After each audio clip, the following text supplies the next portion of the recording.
We're now live, Chair. Right, okay, thank you everybody for coming along today to the place scrutiny. I am substituting as chair for Peter. And have we got any more substitutes or apologies for the meeting, please? Yes, Chair. We have Councillor Baines substituting for Councillor Caffrey, and we have Councillor Gallagher substituting for Councillor B. Smith. We have apologies from Councillor Caffrey and Councillor B. Smith. Right, thank you. Members' interests, does anybody have anything to declare now, or if not now, they can declare at the time when it's appropriate? Nope, no hands raised. Admission of the public will be able to see this on YouTube. There's no excluded items in tonight's agenda. And can I just say, for the meeting, we're going to use the raise hand function on Zoom, and Lauren is going to help me make sure that I don't miss anybody off the list if you've got questions. So if you want to raise a question, please put your hand up in the hand function. Right, would anybody like to propose and second the minutes, please, for the last meeting? Happy to propose them, Chair. Thank you. Seconder. That's Councillor Bellinger and Councillor Young seconding. Thank you. Right. The first item is, well, it's number 5 on the agenda, and it's the role of the voluntary community and social enterprise sector. And we're going to have a presentation from Shan from the council, and we've got 3 guest speakers, which I'd like to welcome: Catherine Sullivan from VAC, Alison Haskins from HOTS, and Angela Everson from the Women's Centre. So thank you very much for coming along to that. So everybody's had a chance to read the reports, so we have got quite a full agenda, so we'll get started now with Shan. Thank you. Thank you very much, Chair. And I really appreciate that it is a long report that we've sent in advance of the meetings, but I hope you have had a chance to kind of look through it.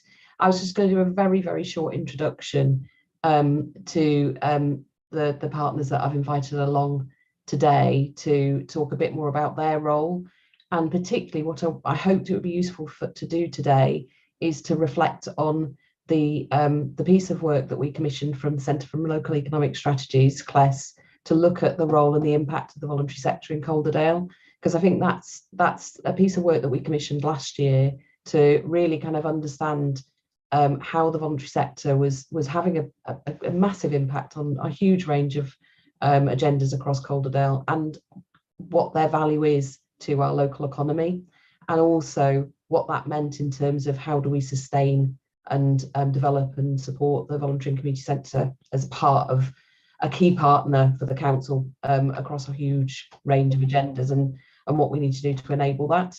So that's essentially what I was going to do today, rather than go into detail about all of the sector and the huge amounts of work that is done by voluntary, community, formal and informal organisations across Calderdale, because it's huge, and you could be here all day just describing it. I know from being at these scrutiny meetings, previous occasions, talking about the role of the sector, it ranges from people volunteering to do litter picks to delivering really complicated contracts of service delivery, like the Children's Centre to the Women's Centre that are represented here today. And for this panel to kind of really get into what we want to be doing as a council, working with the voluntary and community sector and social enterprise sector going forward, is really build that relationship and make sure that we're supporting the sector to be as strong as it can be, so that it can bring the most value, not just for us as a council, but for communities. And what does that look like? What does that mean? So the Centre for Local Economic Strategies report is really about that. It's about understanding what the sector has told it about, some of the challenges of working locally, some of the areas of fragility for them as organisations, and what could we do more of to think about how we fund and work with and partner with those organisations going forward. So without getting into any more details, I just want to check, Chair, that you're happy with that as an approach, and I'll introduce my partners to talk about some of the recommendations. Absolutely, yeah. And then it will hopefully give us a bit of an opportunity to have some proper conversation, questions and discussion afterwards as well. So I've asked each of the partners to spend no more than about 5 minutes on one of the sets of the recommendations, and also to give you a bit of a kind of a idea of their role. So the partners that we've invited here today are Angela Everson, who many of you will know is the Chief Officer for the Women's Centre in Calderdale, which is a really important charity in Calderdale, providing support for women, particularly fleeing domestic abuse, but is also the chair of the Chief Officers Forum for the Voluntary and Community Sector, so has a really wide strategic role, talking to organisations across charities and community organisations across Calderdale, so has got a really good view of the impact and their role more generally. Alison Haskins, again, many of you will know, is the Chief Officer for Halifax Opportunities Trust, which is a really important community enterprise based in Halifax doing a range of things. But Alison is also the chair of the Community Anchor Network, which is a network of organisations which support, many of them running community buildings, but are also very much place-based organisations working across Calderdale and supporting lots of delivery. And finally, Catherine Sullivan, many of you will know, is the interim Chief Executive of Voluntary Action Calderdale, and is one of our partners in the Voluntary Sector Infrastructure Alliance, which is how we support the sector. We do have some slides which summarise the recommendations, and I was going to check whether my partners would like me to use them to kind of shape the discussion, or whether you're happy to freestyle it. If you could let me know. Alison, Angela, or Catherine, happy to do either. Sean, I've actually got a very short set of slides myself, so I'd rather use those if that's okay. Okay. For my bit. That's totally fine. I'm sure, well, we might need to get hosting rights for you, in which case to be able to share your screen. Is that doable? Is that Lauren, who's the host? You should be able to share, I think, Sharon. Okay, so if we go with Alison Haskins first, and she can introduce herself as well to talk about, particularly what I wanted Alison to talk about is measuring the contribution of the voluntary and community sector, which is one of the key sets of recommendations in the class review. Alison, are you okay to have a go at sharing? Yeah, thanks very much, Sean. So I'll just share my screen. Maybe I can do that first. Can you see that? Yeah. Great, thank you. So I don't know if you can see the full screen or if you just sort of see the slide set, but I'll work through it. So what I'm going to do is I'm really going to talk about Halifax Opportunities Trust specifically as a way of illustrating some of the points that have been made in the CLES report. For those of you that don't know about Halifax Opportunities Trust, I hope you have heard of us. We're a local charity. We're committed to Calderdale in our constitution, and we've been around for about 20 years now. So what I'm going to do here is just explain very shortly about what we actually do, and then some of the ways we measure our contribution to the borough. So has that changed for you? Have you moved on in terms of what you can see there? Yeah, okay. So Halifax Opportunities Trust, our purpose is about creating a vibrant, multicultural and self-sustaining community, which is quite a catch-all purpose, but we do that in 6 very specific ways, and you can see those there. It's about helping people find good jobs with decent employers to get them on a career path. We provide various learning opportunities, particularly apprenticeships, but also some basic skills. We run half of the children's centres across Calderdale, and that's through a contract with the council. And that includes 3 nurseries to the contract and another nursery we have set up ourselves. We work with new arrivals to the country, migrants, asylum seekers. We have a large ESOL provision, and we also help them sort of understand how life works in the UK. We run a range of social and wellbeing activities and help people to connect to those. And then we run 2 enterprise centres. We run the Elsie Whiteley Innovation Centre at the bottom of Hopwood Lane, and also Hanson Lane Enterprise Centre on Hanson Lane. So a very wide variety of activities, but all aimed really around regeneration and making people's lives better at the end of the day. However, it's not just what we do out there with people in Calderdale, it's also the way that we do it and how we run ourselves as an organisation that is really important to us, because you'll see in a minute, we're a large organisation, so it's really important that we're a good employer, and we think very carefully about how we choose to operate within Calderdale, and it actually connects with a lot of the issues that have been raised by CLES in their report. I'm just going to give you some quick statistics about the trust. We're big, we've got about 190 staff at any given time. The vast majority of our staff live in Calderdale, and if they don't live in Calderdale, they're just over the borders in Bradford or in on the edge of Kirklees. Getting on for 40% of our staff are from Black, Asian and minority ethnic communities. Most of our workforce are women, actually. That's because we do a lot of work with children and families, and unfortunately it's still quite a gendered workforce, but it means that yeah, we provide a lot of employment to a lot of women locally. We're a real living wage employer, which means we pay higher basic salaries than we're required to, and we think that's really important in terms of providing people with decent amount of money to live on. Our trustees and directors are all local to Calderdale, they all live locally, so we're locally accountable and directed. Our turnover is about £5 million every year. So as I said, we are big, we're one of the biggest charities in Calderdale, so we do have an impact. And we run about 8 sites, including our 2 business centres. We have 5 children's centres, and then we've also got the Outback Community Garden, which again is in Park Ward. So we're primarily based in Park Ward to the west of Halifax, but we do operate right across Calderdale. We run the Children's Centre in Todmorden, and some of our projects, such as our employment support, is across the whole borough. So getting onto the idea of sort of impact and measuring the value of the voluntary sector. So as I said, this is just us, Halifax Opportunities Trust.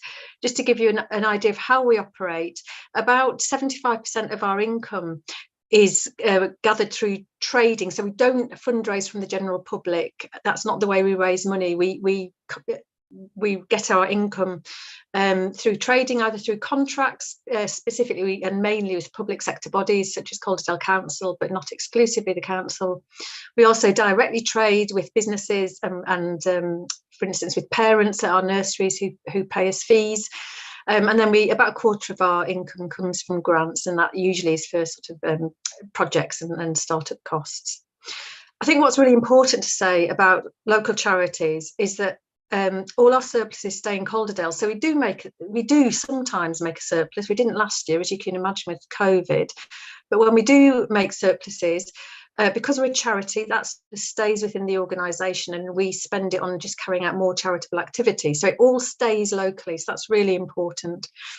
Our staff, because we employ local staff, they spend locally, and we actually have a policy at Halifax Opportunities Trust to buy locally where possible, and I mean hyper local. So we'll start trying to buy sort of literally where we're based, around, you know, shops around the area. We then seek to purchase within Calderdale, then West Yorkshire, and only if we really have to will we buy beyond that. That means that we've carried out an exercise called LM3, which basically sort of follows our money. So for every £1 we spend, we create another £1.43 of value within the local economy. So as I said, it's not just our charitable activity that we carry out in the borough, it is how we choose to operate as a large charity locally. Our 2 business centres enable about £14 million of gross value added to the local economy, and there's about 300 full-time equivalent local jobs enabled because of the businesses that we house in our business centres. In terms of social value, in addition to the financial value to the borough, we house 77 businesses at our 2 enterprise centres. That brings jobs and businesses into one of the poorer parts of Calderdale. We as a charity provide grants to start-up businesses, and we do that by providing rent reductions in our business centres. That just helps give new businesses a bit of a start. Our children's centre, families that use our children's centres, 96% of them in their feedback have said that they think those centres have a really positive effect on their health and well-being. We helped 46 people find work in 2021, even though there was a pandemic. We helped 118 people get ESOL qualifications. We had 49 apprenticeships completed, and we recycled 5 tonnes of waste. That's a fairly random set of stats that I just pulled from across what we do. We do lots more than that, I hasten to add, but I just wanted to give you an example of the sort of statistical evidence we can show for the value of our work. And then just to finish with, we're nationally recognised an exemplar community anchor organisation. A community anchor charity really is a charity such as HOT that's based in a very particular community, typically would run buildings, typically is very enterprising the way it carries out its work. We were in the Times newspaper last week. We've got Radio 4 coming up. We've been the subject of lots of articles and blogs and presentations. So hopefully we're a real asset to the borough. And we've got lots of plans for the future. We want to take on and renovate more buildings, including empty homes to provide housing, other buildings that are disused or in a poor state of repair for community use. And we want to expand the work we do around health and well-being, particularly long-term conditions. So I hope that was helpful. I hope I was within my allotted time, and thank you very much for listening. Thank you very much. Would we like to question now, or Sian, do you want to carry on? You're muted. Thanks, Chair. So I was going to suggest if people could make a note of any questions or observations in the chat, that would be really helpful, because what I wanted to do is try and build up a picture of some of the variety and the mixture of the work in the voluntary sector at the moment, rather than from different people, to give you that sense before we got into kind of questions and discussion, if that would be okay. So the next bit, we've got the recommendations fall into four categories broadly. And that first one was all about how do we measure the contribution of the sector? And that's one organisation. Obviously, it's one of the big ones, but it really gives you a sense of the huge and massively complex and holistic impact and contribution that one organisation can make, and how important it is that we are very thoughtful about how we take that into account in terms of looking at the overall impact of the sector. The next kind of bit of the recommendations are really around how can we ease the burden as an organisation. So understanding more about how we as an organisation, the way that we commission and procure and contract with organisations, really has an impact on the way that organisations work. Angela Everson is going to talk a bit about her organisation very quickly, but also just to say a little bit about some of why that's important for organisations, that we are what I would describe as a fair funder. And that is one of the big recommendations that's come out of the CLES review, is thinking about how we can set up fairer funding mechanisms and really reflect on how we procure and how we commission and how we grant fund organisations, and how that has an impact on the sustainability and the resilience of organisations that are important in Calderdale. So if I could just introduce Angela. Hi there, thanks very much, Sian. Angela Everson, I'm Chief Exec of Women's Centre. Women's Centre's been in Calderdale. People might have known us originally as the Well Woman Association, but we've been in Calderdale for 37 years, delivering a wide range of services to women and children. But we have the domestic abuse contract for Calderdale, and we work with all victims of domestic abuse on that contract. So just following on from what Alison was just saying, just to say, I haven't got a calculation, but over those years, Women's Centre has brought in millions of pounds into Calderdale to support wider work of our centre. But obviously, we're working with individuals within Calderdale. So obviously, it adds value to the whole of the Calderdale community by the money that we bring in. And that's from everything from working with girls and young women, enhancing the domestic abuse support contract, lots of different things. So I just wanted to start with that. Now, Sian's asked me to talk a little bit linked with the CLES report, which is around easing the burden on the voluntary and community sector. And one of the headlines was around making tendering and commissioning less cumbersome. And I think, obviously, I chair the Chief Officers Group for the Community Forum, for the community, for the VCS sector. So I get to know and speak to a lot of voluntary and community sector organisations. It's not unusual for us to have a conversation about when's your contract going to be commissioned, how much longer have you got on it? I bet you're dreading, the time when that comes round again, aren't you?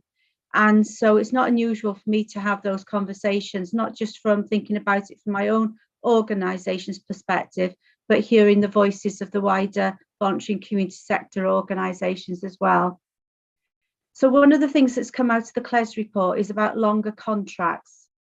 And I think for me, it's not just about longer contracts, it's about the value of the contracts themselves, and recognising as well that a contract value for the voluntary and community sector usually stays static from the time the contract is given until it's renewed. So in terms of its contract value, so if you've got it for 3 years, it will still stay at the same contract value as it started at. And I think that's something that there's no uplift within the contracts, that for the majority of the contracts. But I know when I talk about this and the longer contracts, I'm speaking for the rest of the voluntary community sector when I say that a real challenge is if your contract is only for 2 or 3 years, and then you might get a 1-year extension, and then you might get another 1-year extension. The issues around that is obviously around maintaining your workforce.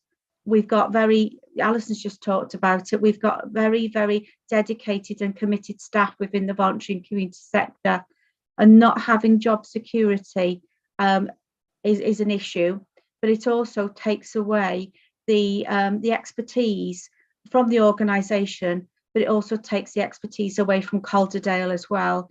And those people, the majority of people who work on a lot of the contracts that the voluntary and community sector have, are local people. So actually they're buying into the local community. So they're not just being paid or working as volunteers within charities, they're actually feeding into the local economy as well. So having the longer contracts and knowing that you've got that longer term sustainability is very, very important. I know in the CLES report as well, they talk about cross-departmental commissioning. And the most important thing, and they've also talked as well about bringing together a combination of officers in commissioning and procurement and contracts linked with commissioned services. And they said it would be a big help if all the contracted services were being treated in the same way, dependent on the contract size.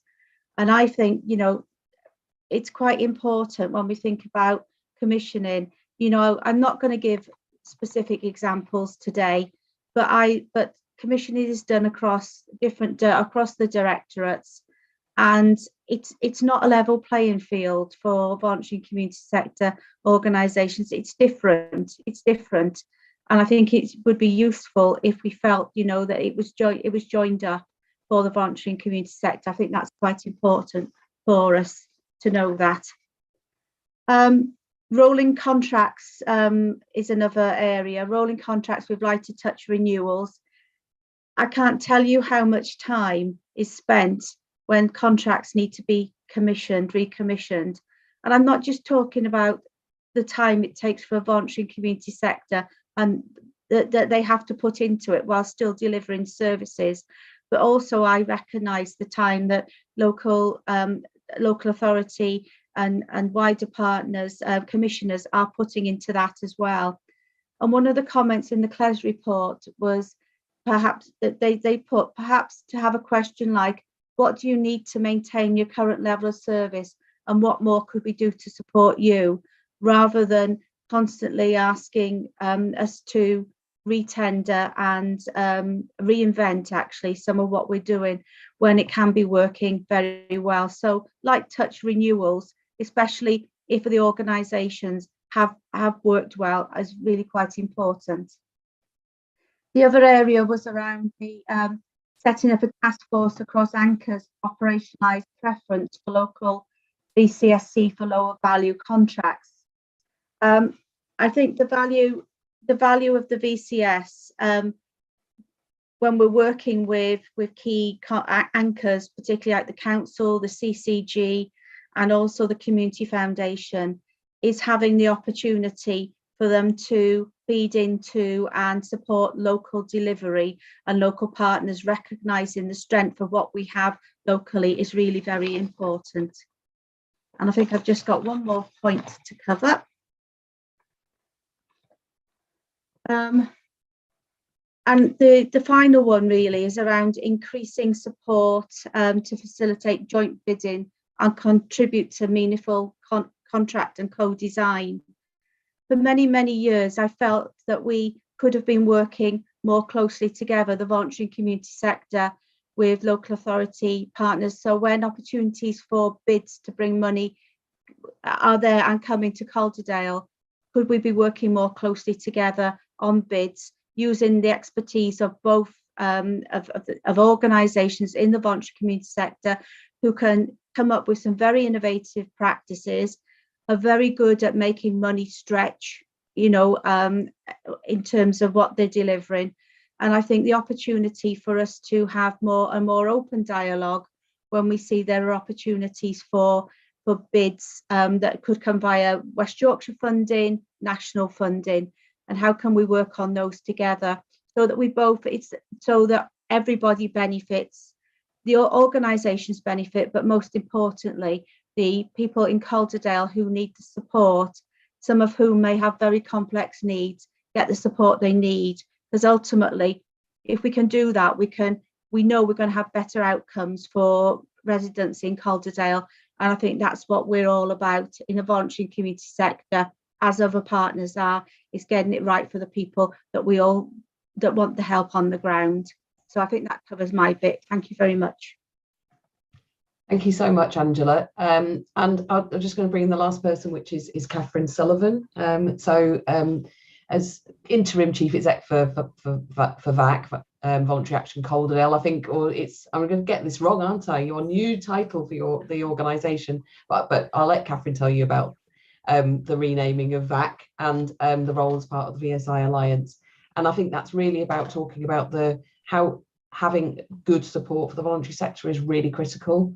In the report that's I sent with the papers, we talk about why we've extended the contract for the voluntary sector infrastructure contract and why that's really important in terms of making sure that there's really good quality support across a range of issues to make sure that we have a strong sector going forward. And that it's about how do we make sure that we flex that support to support some of the things that Angela's talked about, the things that that Alison's talked about, but also the whole range of organisations, from very informal to very formal kind of charitable organisations working across the borough. Catherine's going to briefly talk about that, and then I was just going to finish about why it's important that we have a strategy going forward, and then open it up for questions. That's okay. Thanks, Sian. I will be really brief. As Sian said, it's Voluntary and Community was the rebrand of VAC. Same initials, those are, it's understandable why people get confused, but mainly we're sort of one of the partners within the Voluntary Sector Infrastructure Alliance, the VSI Alliance that you may have worked with or seen recently, and it's 6 partners, so the local authority and the CCG, as well as 4 organisations who deliver support for the voluntary sector. And as Sian said, that's a really important part to show that it's not just we're asking for things, that actually that ourselves as voluntary sector organisations are trying to do some of this work as well. And I'm actually going to use your slides if it's okay, Sian. I've got them up and ready to share just for my little bits that I want to talk about briefly. Can everybody see that? Perfect, thank you, Sian, I can see you. The bit in the report from Claire's that was about broadening support was looking at there are multiple threats to the voluntary sector, actually, and if we think about what Alison has said in her presentation about the impact of the sector, and then take what Angela said about some of the things that we know that can be done to ease the burden, and then we look at this, it presents quite a stark picture, and actually a bit of a call to action really about what could be done practically to make it more resilient. So there's something about remuneration for time and expenses, not just for the work that's delivered on a contract, but for things like that co-design that Angela was talking about before. That's really important, that if we want it to be developed collaboratively, then that is also part of the infrastructure that's needed for each organisation that's going to be part of that. Tackling barriers, that local anchors, as you know, as Alison said, there are key organisations across Calderdale who really do anchor the communities and are really part of, you know, without them the sector and the communities would really struggle. So working in partnership to change barriers that are within our gift, rather than asking us to change things that we can't. So something about that. Very much linked to what Angela was talking about, having a map of delivery. So we know that multiple elements of the council, for example, commission different pieces of work, but we can't see across all of them. So we don't know what they are. We're not always sure that across the council that's seen either. And actually having that map of delivery internally to you, but also so that we can have a map of delivery that's possible from the voluntary sector, means that before you need to go to external organisations who might not be even West Yorkshire based, you can actually deliver things locally, which has that massive impact that Alison was talking about on the local economy and on key factors that we all care about poverty and inequality. Part of all of that is about building in core funding into contracts, and again, sort of building on what Alison was saying about the procurement cycles, but there's also the level of sort of job precarity that comes with organisations having to find other mechanisms to deliver the work that you're asking them to deliver. So provision for overheads, making sure that some of the work that the organisations within the voluntary sector deliver are incredibly challenging on an emotional and mental level, which is linked to my last point. But recognising that staff who are delivering counselling support for women who've experienced domestic abuse, for example, as Angela's organisation works with these individuals on a daily basis, you can't deliver that for 40 hours a week and that not have a toll on your own mental health and well-being, which has a massive knock-on effect on other elements that our services and the communities in which we live. So acknowledging that those things are there, and that all brings us back to valuing the sector in the first place. So valuing the work that is done. It's highly skilled work in an awful lot of cases. And I take my hat off to a number of organisations and the individuals within them who, not just in the pandemic, but particularly during the pandemic, have dealt with some incredibly challenging situations and mentally exhausting work that they deliver. And that should be acknowledged and addressed and supported in as many ways as possible. I'm nice and brief, so that's the end of mine. I'll pass back over to Sian. I'll stop sharing my screen. But thank you very much for your time. It's been very nice to see you all. So thank you to Catherine. I was just going to quickly pick up the bit at the end, which is about valuing the voluntary community sector as an equal partner, which is something that Calderdale has talked about a lot, and it's very much in the report that I've submitted to you, and it's something that we talk about a lot in Vision 2024. We talk about it in our reports to Cabinet, and often we're very proud of our relationship and the work that we've done to build that over the last few years. But I think the big thing that came out of the Clash report for me is that we say that, but it's not always easy to see that in practice for the organisations on the ground. And there's a lot of reliance on organisations to just step up and step in when we've asked them to. And that's been fantastic through the flooding, through COVID, and increasingly now with the cost of living crisis. We are working really closely with organisations in the kind of debt advice world and in the food banks, and they're pretty much responding always, and are doing so weekly, daily, and I'm in conversations every day with all different organisations about what they're doing and how they're trying to bend and flex to meet the needs that people are coming up with.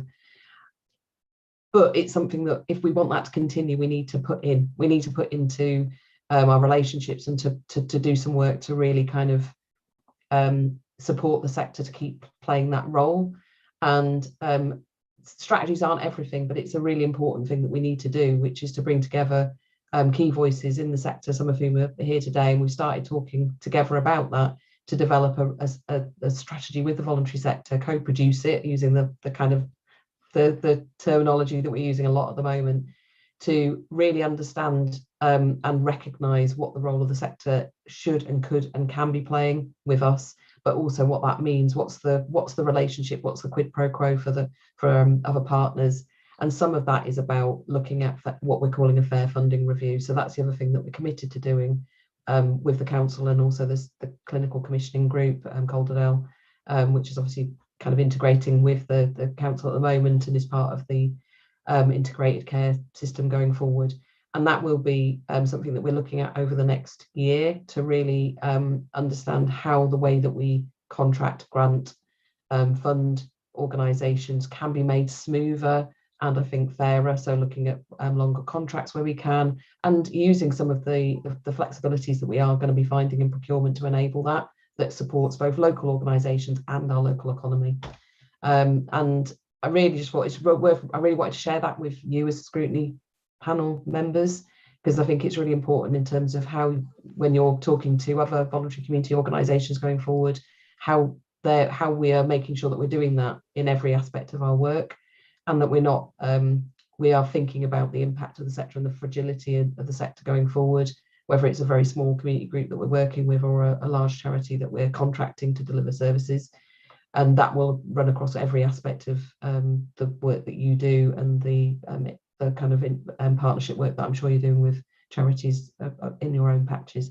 And I'll stop there and open for any questions or discussion. So that's fantastic. Thank you so much, all of you, for your presentations. It is amazing what is achieved by the voluntary sector, and we've covered so many things about, the creation with HOTS, with the decent jobs, which I think for me is one of the fundamentals that we cannot see the community voluntary sector as a cheap option. It isn't. It's providing what should be properly funded for statutory functions in many cases. Again, Angela, your comments on the rolling contracts, really, really interesting.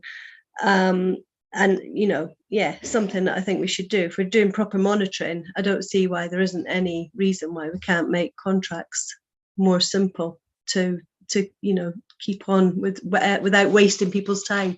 Anyway, I won't waste any more of your time. So people, please, questions. It's a huge report, and while we have had, great contributions, you might have some other questions that are relating more to what we've been reading as well. So please go ahead.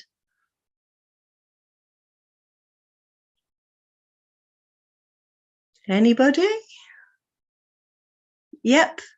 Councillor Dickinson. Thank you. Is this more about my ignorance of the area more than anything else, actually, rather than? But I was a bit struck by Angela's comments about the annual grant applications, it seems, in order to maintain funding and everything else like that. What was the original basis for that? I'm just wondering if it was, if evaluation of your performance is part and parcel tied in with that annual renewal of the grant. Because I mean, what came across very strongly to me from what you were saying was the way you were speaking about longer term uncertainty, and I mean, with things like protection of women subject, escaping violence and everything else, it often needs a longer term approach. I mean, there's been more than a couple of times when I've had to deal with women who have been having issues at the refuge in the Rastrick ward, for example. Yeah. So it's a bit more of background knowledge, information, really, for just curiosity. If I could come back in there, I think most of the council contracts are for longer than they're usually about 3 years, but then sometimes you might get an additional year added on, and it's more about the 3 years is great, but then you come round to a time when you're expecting the contract to then be recommissioned, because that's what happens. But then, because I think partly because of COVID and other issues as well, some of the contracts have then been rolled on for a year and then another year. And that is great to have, to have those contracts rolled on, but your staff team are aware that a contract's coming to an end, and then when it's rolled on, that's a relief. But you can lose people, during those times because they're uncertain. But I think the point you've made about when you're doing more longer term work, or you've got longer term relationships with so people who are accessing the services, it actually is important that you can remain that continuity of support, because the domestic abuse contract that we have, it's it's delivered within an organisation that's got other services that offers wider holistic support as well. So I think it's quite important, you know, that people know that support is going to be there, and if things don't work out for them, you know, if they leave, if they're in a relationship where they think things are better, but then things then go pear-shaped again for them, that they can then come back again, you know. And if it was a different organisation who was then delivering on that contract because a new provider had come in, because they won the contract the next time round, the history of a journey that you might have with an individual and the trust they have in your organisation, they might not come back through the door if it's a different provider. And I think sometimes we don't take that into account. I hope that explains it a little bit to you. It does, thank you. Thanks, Angela. Councillor Bellinger? Thank you, Chair. Yeah, I found this really interesting this evening, and thank you everybody for talking about this. And Angela's made some very valid points actually, and some of the points really with regards support with obtaining grants and funding.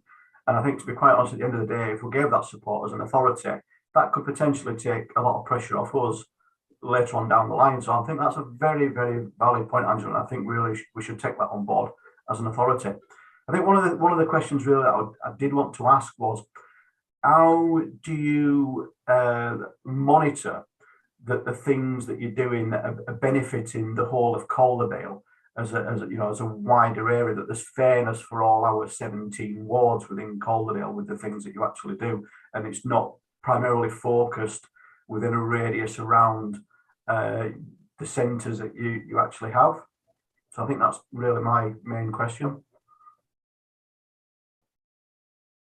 Catherine, do you want to answer that? Yeah, if that's all right. Thank Yeah. you, Councillor Bellinger. I think that's a great question. I think Sian alluded at the beginning of the conversation about how broad the sector is. So, I mean, I don't think I've got accurate figures. Alison or Angela, if you have, but I believe it's in the region of 1,700 different organisations across Calderdale who deliver, who are a community organisation or a charity or a social enterprise. There's not one central place to put everybody, unfortunately, and we're trying to get around them all, but as you can imagine, that's quite difficult.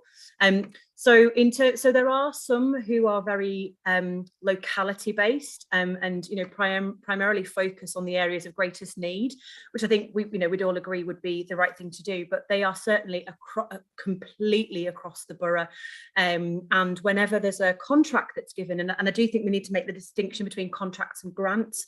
Grants are given differently to contracts to deliver services, but they will come with expectations around the demographics that you are tasked with working with, and that's part of that monitoring process and assurance process in every contract that I've seen. And I know that Angela and Alison spend probably quite a lot of time completing those things to make sure that information gets back. But I think it's really important to recognise that's a thanks, Councillor Bellinger. I do think it's worth noting the difference, like you say, between contracts and grants, because I think for me, the difficulty lies is when a service gets a very small grant and is expected to create, huge opportunities and resolve huge issues that they can't really do alone. But yet, I'm not entirely sure that we've got that right yet. I think we need to do more work to try and support groups, maybe doing joint funding or maybe being part of a contract with something like the Women's Centre so that they can be properly supported, because I do feel that we end up with groups with no paid workers taking on issues that maybe they don't have all the skills and sort of needed to complete it. Steph, you've got Councillor Clark, sorry. Thank you, Chair. Audrey. I'm just looking at the amount of spend by the ward, and I'm looking at the disparity really between Illingworth and Mixenden ward, of course, which I'm a councillor for, is the second lowest spend, and yet it's a well-known deprivation area. So I'm just wondering what the disparity what makes you decide what is spent in each ward? And I know that a lot of the services are across Calderdale, like you just said. Ovendon, which is our neighbouring ward, they have £23 million spent on them, and we have £2 million spent on them. So, you know, how does that work? I think Alison, did you want to answer that, or? Yeah, yes, if that's all right, Thanks. Councillor Smith. So my understanding was these figures were based on where organisations are based and what their registered address is. So, for instance, in North Halifax, I suspect the ward that's the highest there will be where North Halifax Partnership is based. One of the reasons Park Ward has got high spend is because of us, because our registered office is on Hanson Lane, but we do deliver a lot of our work in that area because we're a place-based organisation.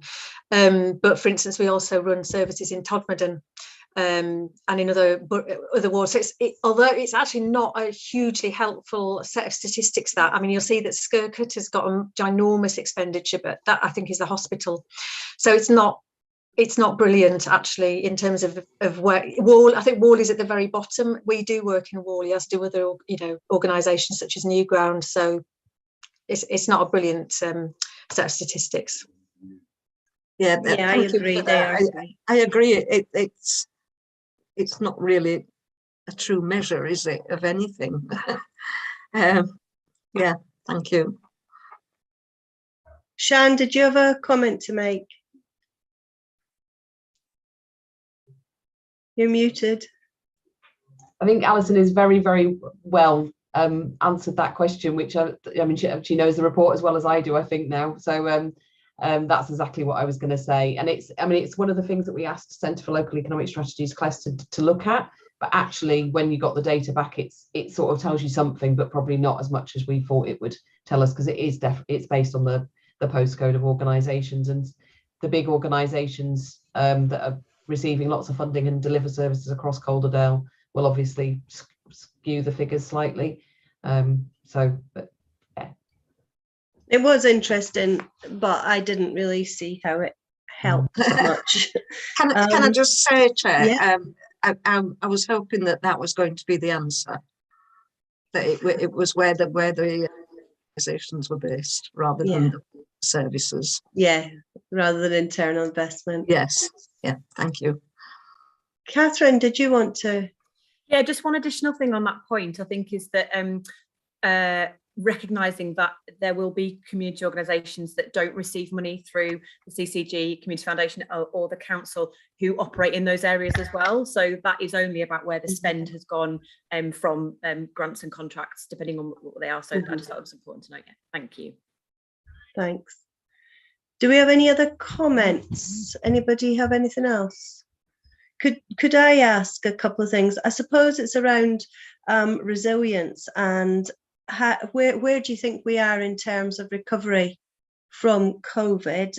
Also, the resilience survey, that was one of the recommendations, to repeat and extend the survey to look.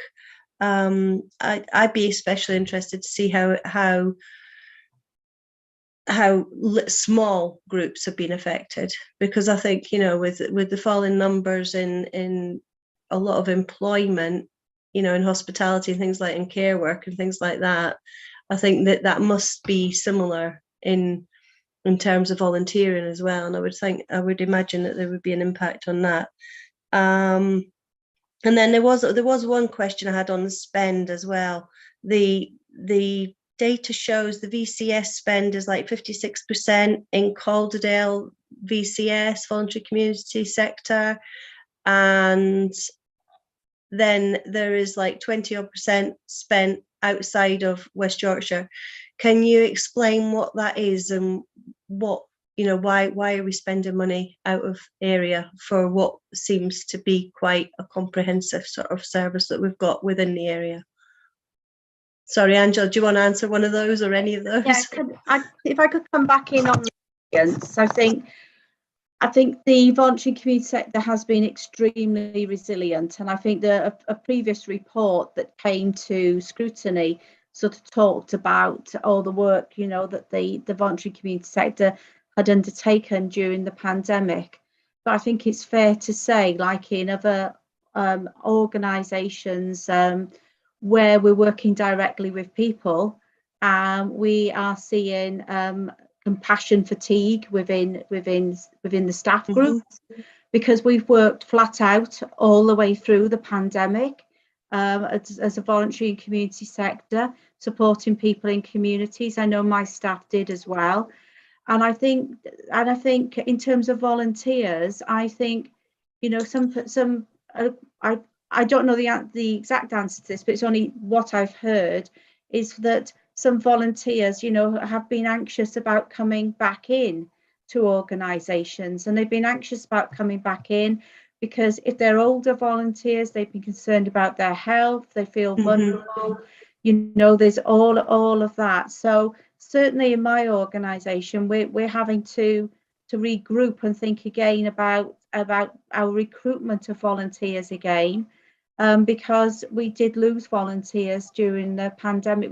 We kept some, but not many, because actually we had to be very careful in terms of what roles our volunteers couldn't undertake, the roles that they usually would, which would be more front of house, face-to-face support. So I think that's it. So, and I think certainly some of my staff within my organisation are thinking, it's made people rethink actually about jobs, their life, what they do and what they don't want to do. And I think, but I think that's quite common across all sectors, I think. But so there's still a lot of resilience there, but it's been very, very hard. Thank you. Thanks, Angela. Yeah, and we have a lot to be grateful for, and we really need to keep that expertise and that knowledge and everything within Calderdale, don't we? And look after it. Shan, do you want to come in? Yeah, so I don't know if Catherine might want to add to this as well, but in terms of the question about the spend in the voluntary community social enterprise sector outside of Calderdale, without going into the detail of the data, I wouldn't be able to tell you exactly where it would be, but it is almost certainly some of the bigger contracts or regional contracts for specialist support. So there's some quite a few charities that are involved, particularly in supporting people with additional needs. So vulnerable adults or children with additional needs, and supported housing, some of which is by regional organisations which are outside of Calderdale. So that's one of the main areas. And I think a bit like any commissioning and procurement and grant funding, sometimes you do need to look outside. If it's very specialist, there may not be an organisation in Calderdale that does that work. But I suppose one of the things we should be thinking about is there an opportunity to grow our own where that is important, when it looks like something which could be done locally. And I know that's something that has been is being looked at, particularly across adult social care, for example, about looking at what local provision there is that can support people with complex needs. So I'd say that's probably a lot of it. I mean, the other thing we should be really open about is obviously the Voluntary Sector Alliance is made up of a number of organisations, one of which is national, locality, and that brings us some expertise nationally. And YCAS and Forum, both of which are regional organisations, so they're Yorkshire-based organisations. And so far, that's working alongside VAC, which is a local infrastructure organisation. And so far, we feel that's a strong kind of alliance, which gives us expertise from different areas. But we are also, it's an ongoing conversation with Catherine, which she knows, which is about how do we are also very committed to the idea of sustaining and having a strong local infrastructure body as well, and how important that is for the local area. So thank you. Catherine. Thanks. Yeah, I just want to add to a couple of those things. Just picking up on Sian's point first, and I want to go back to what Angela was talking about. I think that's the last point in my broadening support element, was actually to be able to map where that money goes. So we've got the figures, but the figures don't really mean very much unless we know exactly why they've gone outside Calderdale, and whether that can be changed. And I think that mapping delivery is really, really important. Yeah. And I think there are a lot of organisations who do specialist work and who have got a range of expertise on their staff, and actually we just don't know about it. And I'm saying we, because I think actually the infrastructure organisations don't always know about it either. So, and we've got a piece of work to do, but I would argue that the council have a place and a role to play in that in the future of this, which I'm really excited about as part of the strategy for the voluntary sector, is just to map that across. So I think that's really exciting. And then just picking up on what Angela was talking around resilience, one of the things that the Voluntary Sector Infrastructure Alliance runs is the Volunteer Hub. And so we can talk quite distinctly about the peaks and troughs of volunteers coming forward, exactly what Angela said in terms of some people and in the typical demographics of volunteers, they have been typically quite vulnerable themselves in terms of clinically. So, not being quite worried about coming back and face to face and what volunteering would look like for them. But also because the pandemic has touched everybody in slightly different ways, people's capacity to volunteer has changed as well. And we're seeing that as much as anything else. So it's not just about the voluntary sector, it's about people, and those communities are tired and individuals are tired. And we know that if we're about to face some incredibly difficult financial times for families and individuals and working people, that's going to impact that all the time. And the last thing I want to say about volunteering, because it's a real passion of mine, is that volunteering isn't actually free. And I think people forget that in order to have a volunteer, you have to have an infrastructure to be able to allow them to operate safely. So there needs to be a recruitment process, there needs to be due diligence, there needs to be safeguarding in some cases, there needs to be expenses provided, for the way. So thinking of it as just, well, we can do loads of things around volunteering. Some things you can do with very little of that infrastructure, but actually when organisations are losing funding and capacity themselves, then they haven't got the money and the time and resources and people to put into what they need to enable volunteers to come and work for them. So I think that's really important to remember, that volunteer sounds like a free option, but unfortunately it does come with a cost. And actually all of yourselves here as councillors, as volunteers are evidence of that. It doesn't come for free. So thank you. But very well supported volunteers with all the backup we've got. I think it's probably the easiest volunteering I've done. Steph, do you want to come in? Or are you? Thank you, Chair. Yeah, yet again. So there's a little paragraph here, and it says some of the organisations rely heavily. No, sorry, I'm reading the wrong one. Oh dear. Anyway, what it is about, I can't find it at the moment, but it does say something about some officers and council members highly value the VCS, but that doesn't spread throughout the organisation. And I find that quite worrying, that not all people really understand maybe this VCS. Maybe that's why they don't highly value VCS. But it's rather worrying, and I think one of the recommendations is to sort of get people to understand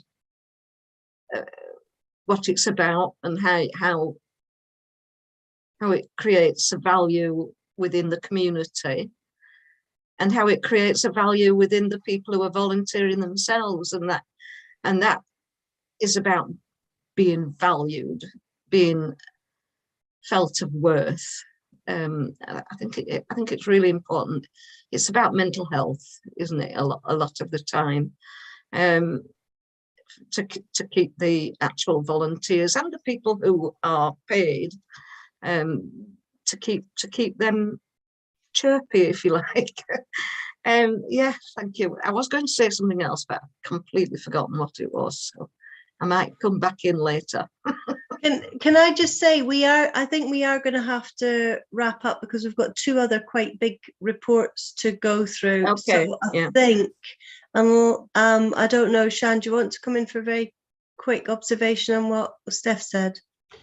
It was really just to, I was thinking that some of this has felt quite, it's, about talking about some of the challenges, but I thought it'd be really good to kind of finish with a bit of a the other thing that the class really said, and there was a lovely quote in it which I wanted to just maybe finish with, which is how that they observed this particular alchemy in Calderdale as being not easily replicable, and it being us having a really particularly vibrant voluntary and community sector. And they were so impressed, although there's all the challenges and the problems that we've talked about today, with the kind of ambition and the aspiration from partners to work in a really proper, equal way with the voluntary and community sector, and recognise the role that it can play, and try and think about that culture change that you've just talked about, Councillor Clark. Really taking on board the impact and the benefits that these organisations play everywhere. So I think ultimately, I think this is it's a really positive place that we're in, and I think it's having people like yourselves and officers at every level, members at every level, being aware of some of the challenges, so that we can start tackling some of those together. So I just thought that was a good place to kind of I didn't want to not reflect that they did really felt that it is a special place with some real strengths in the sector and in our relationship. Definitely, yeah. Definitely. And how confident are we that we're going to be able to implement the recommendations, and within what sort of time frame? Just a very quick summary. So yeah, it's in my work plan to work with the Voluntary Sector Alliance and the other partners here, plus others, during this year, to do the fair funding review and get the new strategy up and running. But it will probably be within this financial year that we do it. So 23, not the Right. current one. Yeah, That'd be too quick. Thank you all so much. So is everybody happy just to go with the recommendations of the report? Dave? Proposing? Seconding? Yep, Angie, thank you. Right, thank you all for coming, and you're more than welcome to stay, but I understand you may not want to. But thanks you ever so very much for all your Nice to meet time. you all. Bye. Thank Thank you. you. Bye-bye now. Bye. Bye-bye. Bye. Thanks. Right, so now, without further ado, we're moving on to the green spaces and street scene review. Andrew, you're here and you're on holiday. I am, Chair, yes, but in my devotion to Calderdale, knows no limits. That's shocking. You should have deferred it. But anyway, thank you ever so much for coming. So I'll let you get on, and I'm sorry we're a bit running behind. No problem. We've got, I'm hoping, a couple of members of staff here today. Jack Turner, who's one of our area managers, and Chris Stott, hopefully, who's one of our team leaders. So I'm going to, yep, I can see Jack and Chris have just popped up. Oh, they're both together, right. Yeah. So I'm going to keep my comments pretty brief by way of introduction, because I think it's important that you hear from them as people who are working, on the ground in the new service. We've circulated a brief report that sets out the thinking behind the merging of highway maintenance and safer, cleaner, greener into an integrated and holistic public realm management service, which we now call the Green Spaces and Street Scene Service. 3 years ago, I think it was now, the Place Scrutiny Board endorsed this approach, i.e. creating that integrated service, and we finally got the new service operational just over a year ago. The structure of the service is shown in the appendix to the report, and there are some names of some of the key staff there, and also a bit of an indication of the budgets that we're talking about across the main functions. I think it's fair to say, other than waste management, these services are probably those which populate members' inboxes the most. And page 3 of the report summarises the main functions and facilities that are provided by the Green Spaces and Street Scene Service, ranging from parks, pitches and play areas to sweeping the streets, collecting litter and fixing potholes and other highway defects. Section 2 summarises the overall aims of the service, which essentially underpinned this idea of creating a Green Spaces and Street Scene Service. Section 3 gives you an indication of some of the achievements, some of the things that we think we've achieved to date. And finally, Section 4, which is the longest section, sets out some of our aspirations for the future.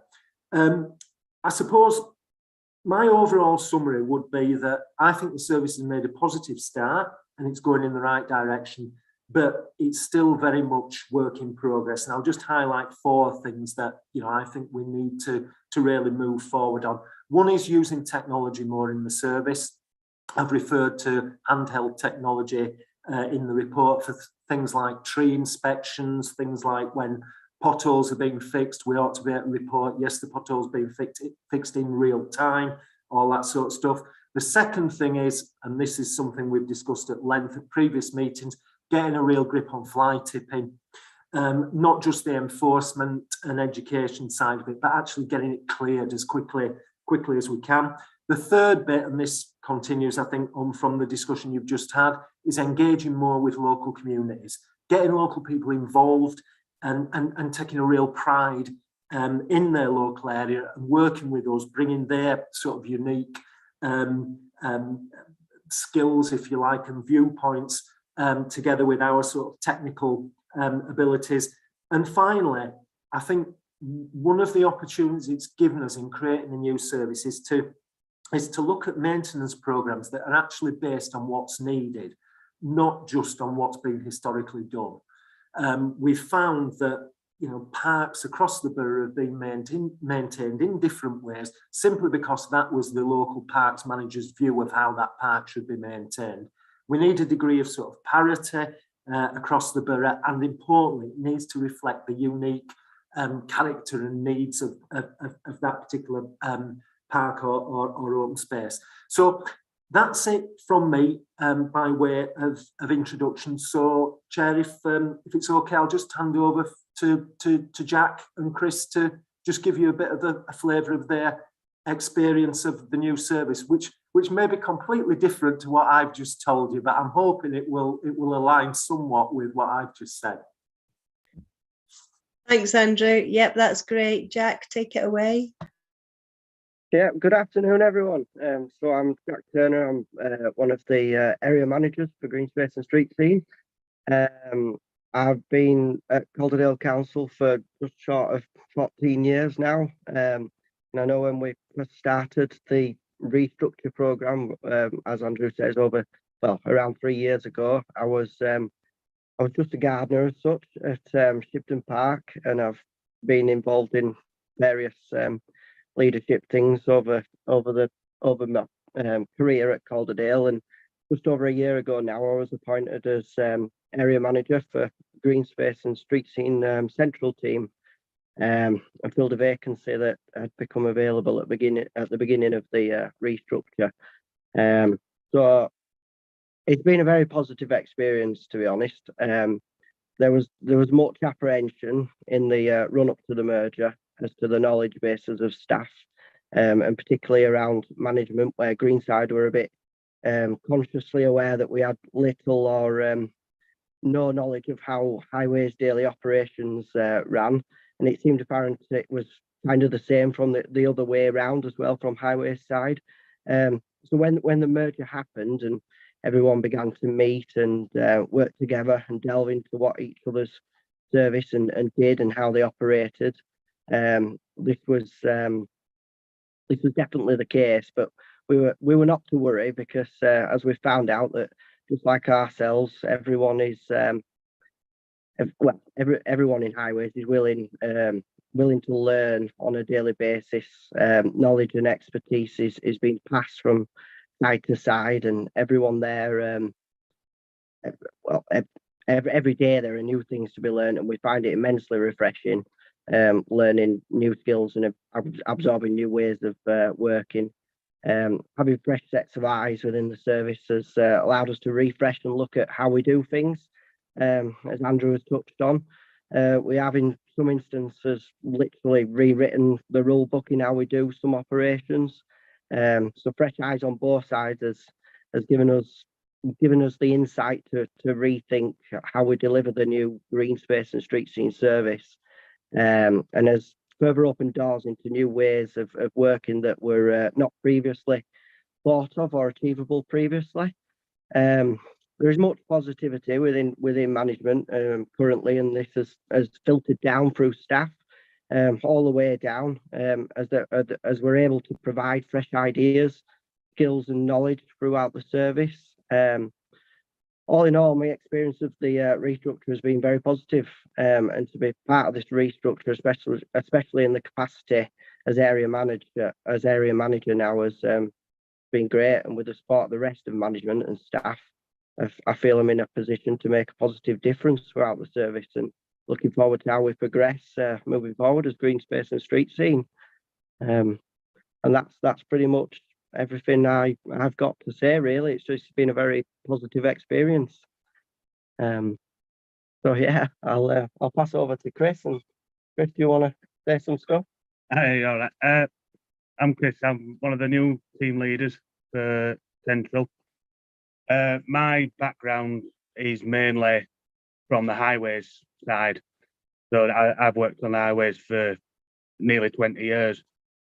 So it is quite good coming over onto the park side, and it's just that knowledge that you can pass around between both sides. So obviously my highway is going on to them, but passing it back other way as well. We can work together a lot better that way.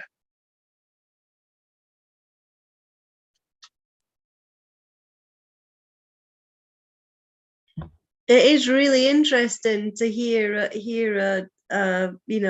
workforce account of how it's working. I think that is really interesting. So you generally sound quite positive about the transition, or the merger, I should say. Yeah, it's been a very positive experience. We've received a lot of positivity and support from everybody. Good. To build a new green space and street scene service. Good to hear it's working for highways as well, for people transferring across from highways. Right, we've got quite a few hands up. So I'll take, can I take Councillor Bellinger first, please? Yes, thank you, Chair. Firstly, before I actually go on to the points I want to raise, I want to speak about something whilst all the officers are in this room this evening and councillors. And it's something that happened only over the weekend when we had the flooding. One of our officers, I'll name him, Andy Boswell, because you might have already heard about his heroic actions already. A young girl was walking by the riverside, very, very fast flowing. She was with her dog, and her dog went too close to the water and actually fell in. She went down to try and save her dog and unfortunately fell in herself and was taken under the fast flowing water. Luckily enough, Andy Boswell was in the vicinity and dived into the water and saved them both, saved the girl's life and the dog. And that's our staff going above and beyond. And that brought a lump to my throat over the weekend, hearing that story. And that's our officers for you. So Andy Boswell does deserve some recognition for his heroic actions over the weekend. Robin Tuddenham has been informed of this. I sent him an email and he has acknowledged my email on this. But there we go. That's the kind of staff and officers that we have in our authority. Moving on from that, a few of the issues that I come across really, that my constituents bring to me, and it's all part of this. And now we're looking at number 4, which is our future plans, and part of that is the infrastructure. Recently in Stamen Park, which is quite a large open space really, and gets used a hell of a lot by dog walkers, and I see them regular. The bins have recently all been taken out of the park and basically placed at the top end of the park where the entrances are instead. Now, that park, like I said, it is used by a lot of dog walkers, but it's also used by a lot of people that play sport, cricket, football, and other functions which take place in there. And members of the public are asking for at least a bin or a couple of bins to be a little bit further into the park to at least allow and encourage dog walkers to pick up after themselves, because not all of them do. And I think, to be quite honest, there's a number of people that would find that if there's not a bin there, they won't pick it up and dispose of it. So I think at the end of the day, I would like to see bins put in the right areas within parks. Fair enough, not at the far end of the park where our officers have got to traipse, but at least some in certain areas. So I think that's something that would need to look at. My other point is regarding the gully cleansing, and this is an issue that I've raised many times throughout many council meetings. And it's only recently when I've actually had the opportunity to speak to the guys who actually do the gully cleansing, and I found out from them that we only have one cleansing vehicle for the whole of Calderdale that actually sticks to the main routes throughout Calderdale and doesn't divert off to do any other streets, unless there's a call comes through from somebody reporting a blocked gully or from maybe one of ourselves. It will then go off from its main route to clean that one gully and then go back to its main route again. To me, this doesn't help with localized flooding, because if a lot of these gullies are blocked on our side roads and hillsides, all that water comes down and it contributes to the low level flooding. So I'd like to get more of an understanding of what we're trying to do to make improvements here with the gully cleansing throughout Calderdale, and again with the bins. I think they're my two major bugbears, really, my two major points with this. But apart from that, there is some fantastic work going on here, and and we've seen the improvements over time, and it's not an easy task, to be quite honest. But I mean, well done for what's been happening so far. But if my 2 points can be answered, that'd be fantastic.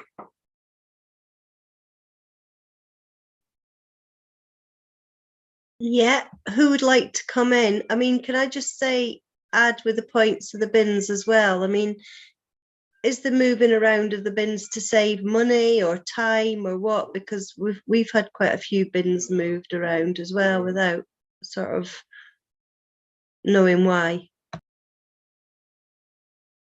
Can I pick that up, Councillor Smith? I'll pick both those points up if I can.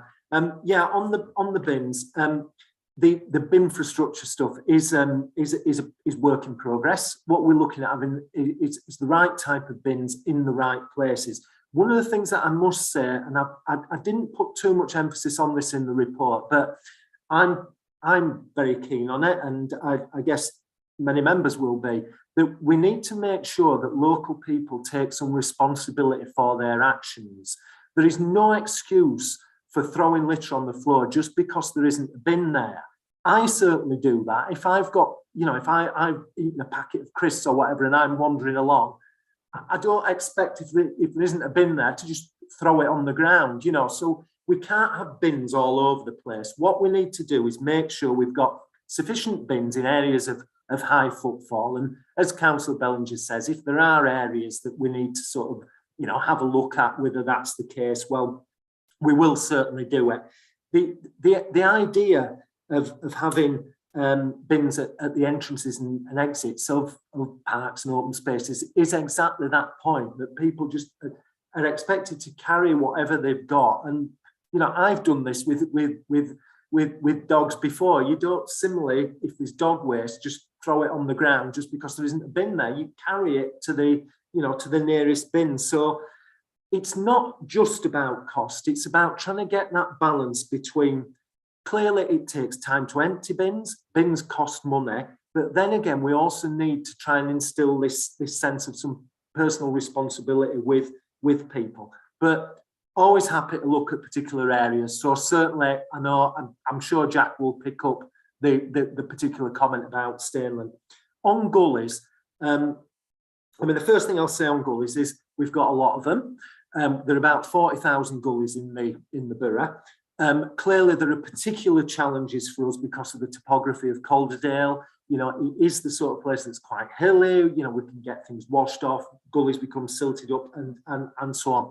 We have two approaches, and as Councillor Bellinger said, there's the cyclical maintenance, where we have a programme of going round emptying particular gullies in particular locations on set frequencies. But we do also undertake quite a lot of reactive gully emptying, where there are reports, for example, of places that we know might be at risk of surface water flooding or whatever. We will always try and put a vehicle out to deal with that. We've actually got 2 gully vehicle wagons. just one working on the cyclical and one working on the reactive stuff. But like most things, and I guess probably every officer on this call would say this, I would just love to have more resources to be able to deploy, to those sort of things. But it is about getting that balance right. And one of the things that we are doing in order to help that is we've had a programme that's been running for a number of years now that's assessing the level of silt build-up in various gullies, so that we can make sure that cyclical maintenance programme that I refer to is actually, is done correctly, so that we're not going to gullies when we don't need to go to them, and conversely, we're letting gullies getting silted up, so then it becomes part of the reactive maintenance approach rather than actually being dealt with through the cyclical stuff. So again, I'll say in response to Councillor Bellinger is, yeah, fair points made, and it's something that we are on with. Thanks, Andrew. Still enjoying your holiday? Councillor Lynn, you are next to speak, but I've got a few people on the actual panel. Is it okay if I put them first? Thank you. Then you can maybe come in to respond. Councillor Dickinson. Thank you, Chair. I vaguely remember this meeting 3 or so years ago. There was talk at the time about the synergies generating savings costs. I was wondering if those have come to pass as projected.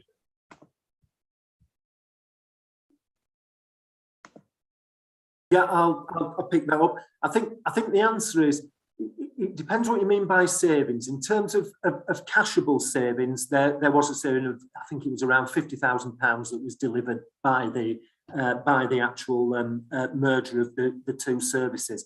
But the savings that have been achieved are in terms of the sort of opportunity costs, if you like, the savings that we get from being able to work more efficiently. I've mentioned things in the report like bringing, and Jack can probably talk about, and Chris about this more than I can, but for example, on the A629, getting everybody together to do the work at the same time on the A629. So it's a win for motorists, because they're not, coming 1 week and there's some traffic management, and then 2 weeks later there's some more traffic management because it's another function being carried out. Everything gets done all at once, and it's far more efficient for us in terms of how we sort of deploy resources, rather than sending some vehicles there 1 week and 2 weeks later some other vehicles are going. So there's a lot of sort of operational efficiencies, but also things like, and it's referred to in the report again, on procurement.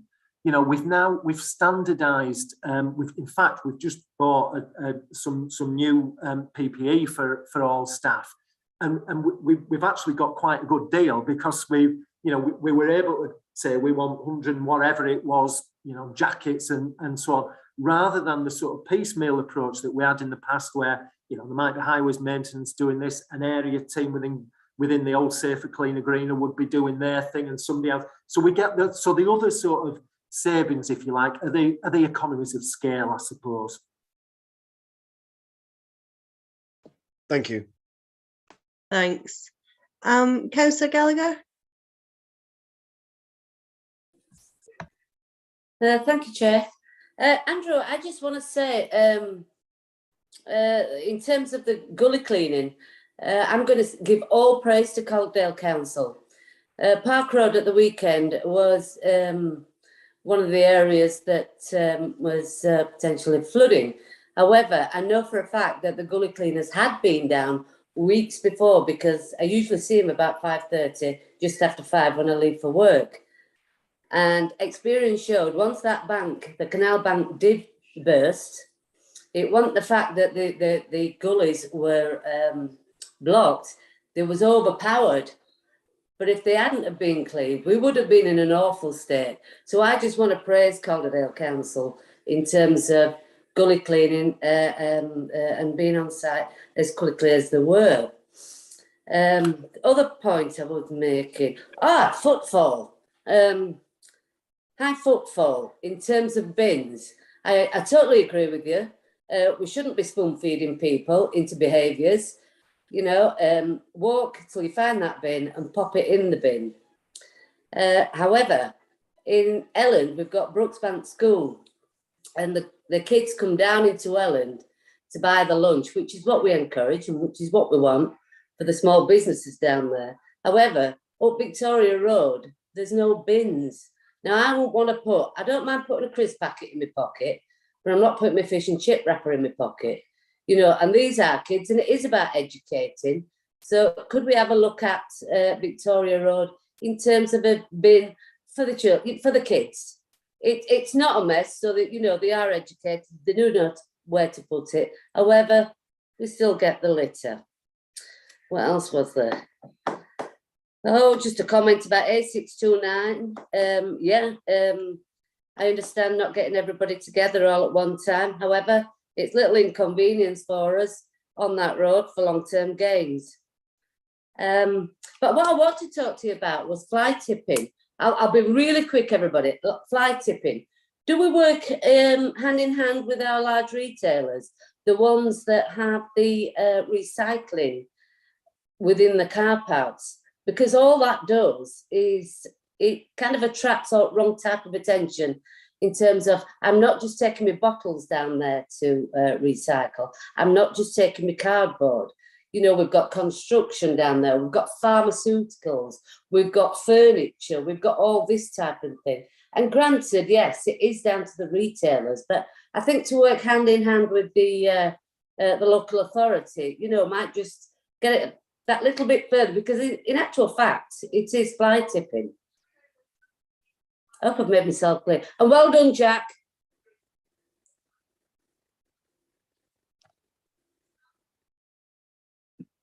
Who wants to come in? Yeah, I'll just very quickly respond on that. Yeah, as with Stainland, we'll have a look at Victoria Road for as far as the bins go. You know, I mean, this sort of local intelligence that members have is, you know, it's key to us. So certainly have a look at that. I'm pleased to hear about the gullies, and you're absolutely right. You know, one of the problems that we do have in this country, and I don't want to get into discussions about climate change or whatever, but you know, when we see severe weather events, you know, we don't have the infrastructure that's built to cope with these, you know, these sort of things. So it's really important that we do keep what infrastructure we've got in good working order, but we've got to accept that, you know, when we get events like last weekend, no matter what we do, we're going to experience problems. In terms of the retailers and their sort of on-site, you know, recycling schemes, yeah, a number of them are, I think, for the reasons that you're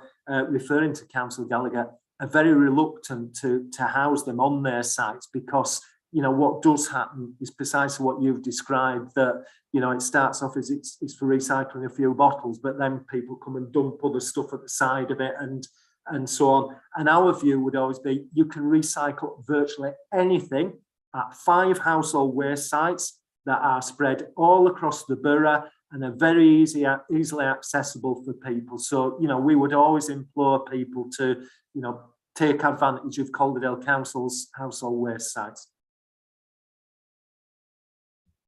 Thanks.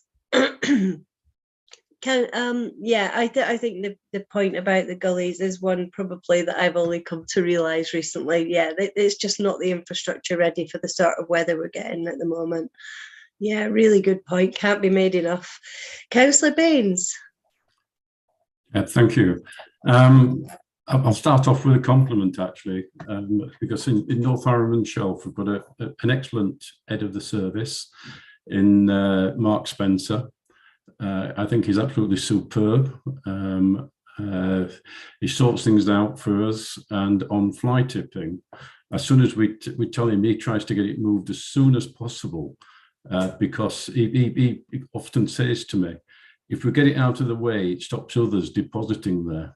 You know, so it's I've started off with a compliment, Andrew, and I'll now come on to the thing that really bugs me. We have powers to take action against people for tipping, dog fouling, etc. How many tickets do we actually issue for dog fouling and littering? I think it's very small. And how many actions have we taken against fly tippers.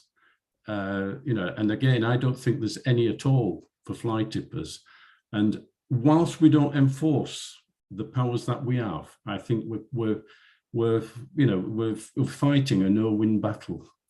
And I think the only way we can sort of reduce this is by publicising it, get the Courier to cover, hopefully the people who are caught and punished for it, and fair enough with the actual fines, on the spot fines, etc. Just state how many have been issued, and what the average fine is for them. And I think that will be preventive, because I don't think anybody likes to pay out if they can get away with it. Thank you. Yeah, if I can reply to that. Yes, Councillor Baines, I completely agree with you. You probably wouldn't find anybody who sort of tries to emphasise the enforcement side as much as me. I'm very keen on us doing exactly what you said, using enforcement as a deterrent to others, because unless we do that, it becomes, well, I can do what I like with impunity. In terms of figures, on littering, I haven't got the precise figures in front of me, but I can confidently say that over the last 2 years, we've issued in 3 figures worth of fixed penalty notices for littering. Now, I know that's not a lot, and I know because of the litter that we say, but it's not a handful. It's into the hundreds over the last couple of years.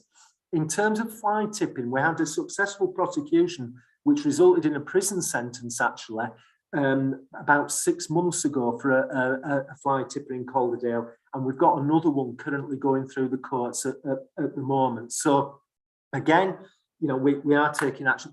Dog fouling is the one that really gets me, and that I talked about, our aspirations for the future, and I think that's got to be something that we need to maybe get more of a grip on. I mean, the simple thing is it's just very difficult to catch the dog and the person and basically have the evidence. But I can assure you that we've got a team now of quite experienced community wardens who have got the powers to deal with a range of sort of on-street offences like this. And if they seized somebody with a dog and that dog fouls, or indeed that dog is off a lead in an area that's subject to dog control orders, they will challenge that person. We will always say, the first thing we will always say, though, whether it's litter, dog fouling or whatever, is give the person an opportunity, to correct their actions. Clearly, you don't do that with fly tipping. If somebody is caught fly tipping, that's it. But, if somebody drops some litter or whatever, they will ask the person to pick it up. If they refuse, they will have no hesitation in issuing a fixed penalty notice on that. But your point's well made, Councillor Baines, and I know, I'm sure Councillor Lynn will back me on this, that I am known as a bit of a sort of RoboCop type approach, or whatever it was called on this one. It is something that we need to very much have in our arsenal, together with the education and the engagement stuff. Let's not forget the enforcement side of it. Thanks. Is this a new power that the wardens have got to be able to issue fixed penalty notices? No. The community safety wardens have got the and some other staff, actually, some environmental health staff, and I think actually some of our green spaces and street scene staff may well have the powers as well. But it's mainly the community safety wardens who have those. And we probably haven't got time to go into it tonight, but one of the things that we would like to do is extend those powers so that actually, they could deal with virtually anything they came across. But at the moment, those sort of on-street things like dog fouling and littering, they've got the powers to be able to deal with it there and then. Okay, thank you. Right, Councillor Lynn, I think you've been patient enough and everybody's had a shot at once, so I'll come back to Councillor Bellin. Thank you very much, and thanks to Andrew and Jack and Chris for their input. It's quite interesting. One of the things I just wanted to start off with was to say that actually the previous report, which was all about volunteering, connects across to this as well, because we've got a lass called Amy Powell-Bevan who does a lot of work with community groups. I know I've been on litter picks that, you know, where she's been supporting people, whether it's in Beach Hill or whatever.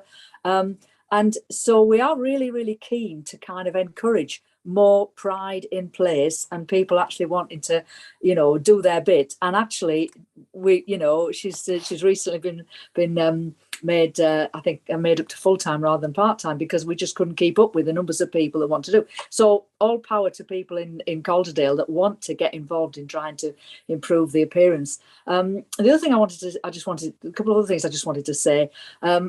Absolutely agree with what's been said by Councillor Baines about the need to publicise successes.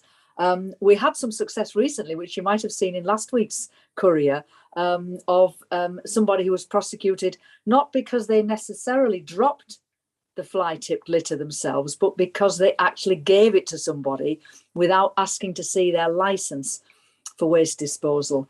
And I know that a friend of mine actually was utterly horrified a couple of years ago to find that her husband had done exactly that. He'd given a couple of bags to somebody who said, "Oh, I'll get rid of it," and then walked across the road, Worley Road, to the park, to Westview Park, only to find all the stuff in his rubbish was in the park. So he went over and picked it all up again and was totally mortified. And his wife said, "Don't you ever do that again."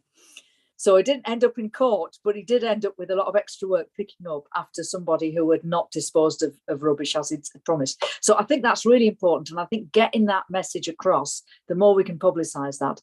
And in the same way, I remember, it's probably just before the pandemic now, so probably about 3 years ago, I can remember there was we managed to get a bit of publicity with somebody who'd been done for dog fouling in People's Park, again in my ward. So I think that's really important. The other thing I wanted to say was just, I was lucky enough to go down to Manor Park a month or two ago and have a look around what's planned for the park there, and for our revamped, hopefully, jungle experience and the lovely world garden there and everything. And the real hope is that later on this summer we're going to be able to get that open and it's going to look better than ever. I think there's some really smashing stuff going on in our parks. There's a lot more we want to do. I'm on a mission to try and see if we can't figure out a way to get some serious regeneration money and do up Shrogs Park, because I think it's a beautiful, beautiful park. And 25 years ago, I was involved when we did the refurbishment of People's Park. But again, we got money in from that, and we need to do the same. So there's several of our parks that would be really fabulous if we could persuade somebody to give us some money to do some serious regeneration of them. But nevertheless, within the services we've got, I'm really, really proud of what our green spaces people do. And I think the ideas that we've got about trying to green the streets and everything, so that people, with more benches, so that people enjoy walking, I think there's a lot to look forward to. Yep. So I mean, I just want to say a big thank you to the staff. Thank you. Okay, thanks Jenny. Councillor Bellinger. Yes, thank you, Chair. I think what I'm about to say, it sort of like follows on from what Councillor Lynn said, really, and that is with regards the crossover between the last agenda item and this, our voluntary section, and what we're doing here. And I think one of the things that we should potentially look at is the possibility of encouraging litter champions within maybe our wards. People, volunteers within our wards who might fancy going out for a bit of exercise and doing a bit of litter picking on their own, giving them the materials to be able to do that with. And at the end of the year, a letter from the mayor or the chief exec saying, "Thank you for your work throughout the year. We really appreciate what you're doing." And I think that will encourage a little bit more pride within our communities as well, having those people within the communities doing this. Because sometimes if it comes from an authority saying, we want you to do this, it doesn't always happen. But if it's members of the community that are always doing it, that tends to have sometimes a better impact on the other people around. So maybe looking at litter champions within our wards to see if it's an area we can, explore. Thank you. I think that's a really good suggestion, and it kind of covers one of the questions I wanted to mention about progress on the scrutiny review, because that covered a lot around volunteering, and we heard from a lot of people, and I suppose that I would like to know what's happening with that review, the scrutiny review that took place last year. Yeah, I'll pick that one up if I can. I think as Councillor Lynn's mentioned, one of the things that we've done is Amy Powell-Bevan is now working full-time. Previously, she was part-time, and has really upped the amount of volunteer hours that we've got. I think the important thing as well is, and I think this follows on from what Councillor Bellinger has said, we've got to recognise that people like to get involved in things in different ways. Not everybody wants to be part of a formal group. Not everybody wants to be part of a cleanup that happens at a certain time on a certain day of the week. Some people just want to, do what you might call the more informal volunteering and be litter champions, so that, they can they've got an hour spare and they think, oh, I'll just have a bit of a wander around the streets with me bag and litter pick. So one of the things that Amy's trying to do is make sure that we've got an offer for everybody, if you like. We're not sort of forcing people into volunteering in ways that we think they should volunteer, but we're able to cater for what they want to do and how it fits in with their life, really. I think the other main thing that came out of the review that we're trying to do, and again, a lot of this falls on Amy, is better sort of information, making sure that, if you have got people who want to get involved, it's easy for them to do so. They can find the information, they can get access to the equipment and this, that, and the other. And the other thing is that we do it with minimum bureaucracy. We don't do the classic council thing where we get a willing person comes along, but we make them jump through so many hoops that, at the end of it, they're just exhausted and they just go away. That we've got to make sure that people are safe, that, we provide them with the right equipment and, the right instructions and guidance and stuff like that. But, that we act as facilitators, really, and don't end up just, as I say, putting people off. So those are the two main bits of work that we've been concentrating on since the review, Councillor Smith. That's great, thank you. I noticed that Councillor Bain has to leave, which is unfortunate. I'm sorry about that. I've got, if nobody else has got any questions, I've just got a few things. I suppose, like the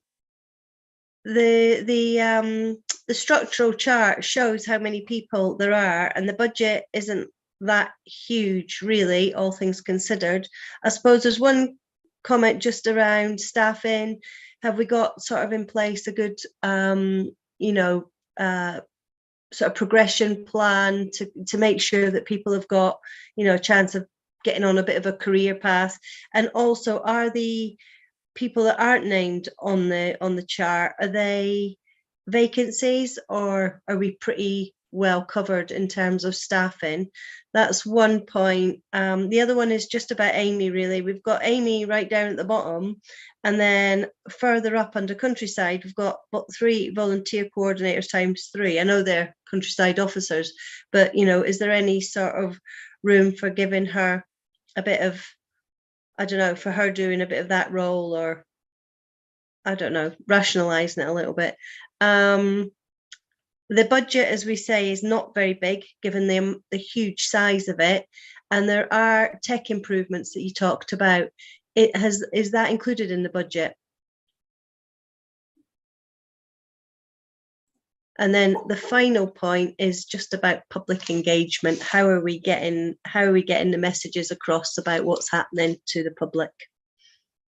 Sorry, that's a few, but I know that we're running out of time, and I haven't left much time left for John, and it's an interesting topic too. I'll be very quick, Councillor Smith, in answering. I think on career path, most definitely, and I would hope that both Jack and Chris would say that they are living embodiments of that. Jack's just described that, some time ago he was working as a gardener in Shibden Park, but now he's had the opportunity as part of this to progress and become an area manager in the new structure. And similarly, Chris has described how he spent 20 years on the highway side, but now he's a team leader and got a lot more sort of a multifunctional role. One of the things that we were really keen to do was to give these sort of pathways through, and you can see in the chart that's there how it allows people to go from the sort of operative level through to the sort of supervisor, team leader, area officer and managers. There's a lot more opportunity now for progression. And a number of people, as I said, 2 who are with you tonight, have taken advantage of that. The issue on the names, this is my fault. I just put some names on there that I thought might be the names of people that members were familiar with. And Councillor Baines has mentioned Mark Spencer, for example. So it doesn't indicate where there are vacancies. It doesn't indicate that these people are any more important than anybody else or anything like that. I just put the names there because I thought they might be helpful for you to be able to put those names as to where they're sat in the chart. In terms of volunteering, historically, the Countryside Service has had quite a strong volunteering presence because people have liked doing that. People have liked going out, putting, waymarker posts in or helping to repair a bridge or a footpath that's become eroded or whatever. But what we've not done well on in the past is trying to engage people more in what I would call the green spaces or the open spaces, or indeed the street scene type work, the litter champions, that sort of stuff. And that was very much why we brought Amy in with a role to try and develop that. But she does work very closely with the Countryside volunteers. And actually, we had a meeting last week where a number of people were at, and we were talking about making sure that we had this sort of standard offer across the service, that Amy wasn't working differently to how the Countryside people were working. So we've got that overlap there. And in terms of technical improvements and all that, I wish we did have a separate budget to fund that sort of IT and technological investment that we need to make. And we will fund that from within the current budgets as far as we can. And to be fair, we do get support from our IT colleagues on that. And I think that's hopefully covered the points you raised, Councillor Smith. Yeah, I think it has. Thank you very, very much for giving up your time this evening. And thanks very much, Jack and Chris, for coming along. Really interesting. And we'll be in touch. Yeah, right. Thank you. Thank you. Thanks right. for having us. If anybody else has any comments, please say now, or we should move on quickly. John, I think it's over to you for the final. Chair, through you, just before we do start, can I thank our guests from Wyker, who are Helen Ellerton, who is the interim head of transport policy, and apologies, Stephen. Sorry. And Mick Sass, who is the rail technical advisor, who are attending today to answer any specific questions that you've got. But as you said, its presentation has been pulled together by John Lewis, who's one of my transport officers, and John will quickly run you through it. It's a presentation preloaded. I can do it for you, John. Just bear with me 2 seconds. All right, okay.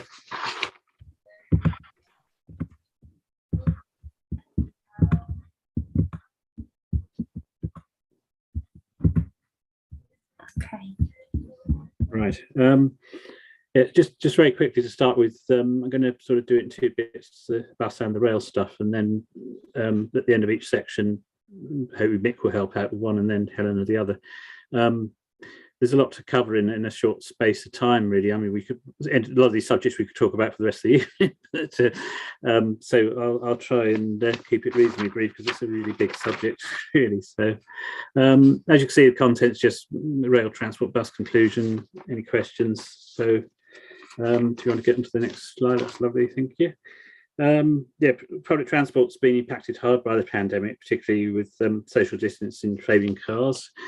The road traffic levels were up to 113% of pre-pandemic levels in parts of West Yorkshire in the summer of 2021, just to show the sort of problems that it's had. And of course, the reduced economic activity resulting from lockdowns affects patronage for work or leisure, although there's some bright spots. Increased flexible working, also reducing commuting. I'll try and sort of be a bit more positive as things go on, but just to start with the rail transport implications. Initially, it was a large impact on passenger numbers. Northern Rail has a 79% drop in passenger numbers in 2021 compared with 2019. And following years of strong growth, actually. Just an example, local Calderdale example, Halifax station had an 81% drop in traffic during this period. Commuting traffic suffered the biggest hit. And staff isolating has also been affecting service reliability, particularly recently. Well, with the Omicron thing as well, actually. There's also been delays to infrastructure works as well. I mean, the Calderdale example I can think of that is installing the new lifts at Tobington has been delayed by that, which councillors are asking me, have asked me this evening about that one. So, so there's just a sort of a bit of a local point for you there.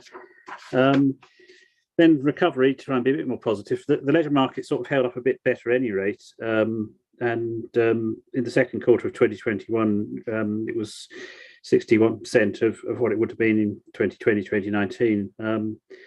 Fortunately, the Calder Valley line has got great potential for leisure traffic anyway, which might be more important in the future, although commuting will be important, but it may be different patterns from what it is now. The one thing that has happened during the period of the pandemic is that we've managed to form a commuter rail partnership for the whole of the Calder Valley line with our colleagues in Rochdale. And this is sort of complements the station groups in fact it sort of helps the social economic development of the line, etc. And generally speaking, lines that have had line commuter rail partnerships have had increased patronage in the longer term, so that's a good thing. Then other implications, there's a lot of complication in the rail industry here. Obviously, you might have heard of the integrated rail plan, which has been a lot of disappointment in West Yorkshire on that, with HS2 being cancelled and the Northern Powerhouse Rail being downgraded, etc. We've also got implications like the Transpennine Rail upgrade, and that have an impact on the Calder Valley line. Then there's the Great British Railways reorganisation, which is a massive restructure, which people in the industry don't quite know how it's going to end up.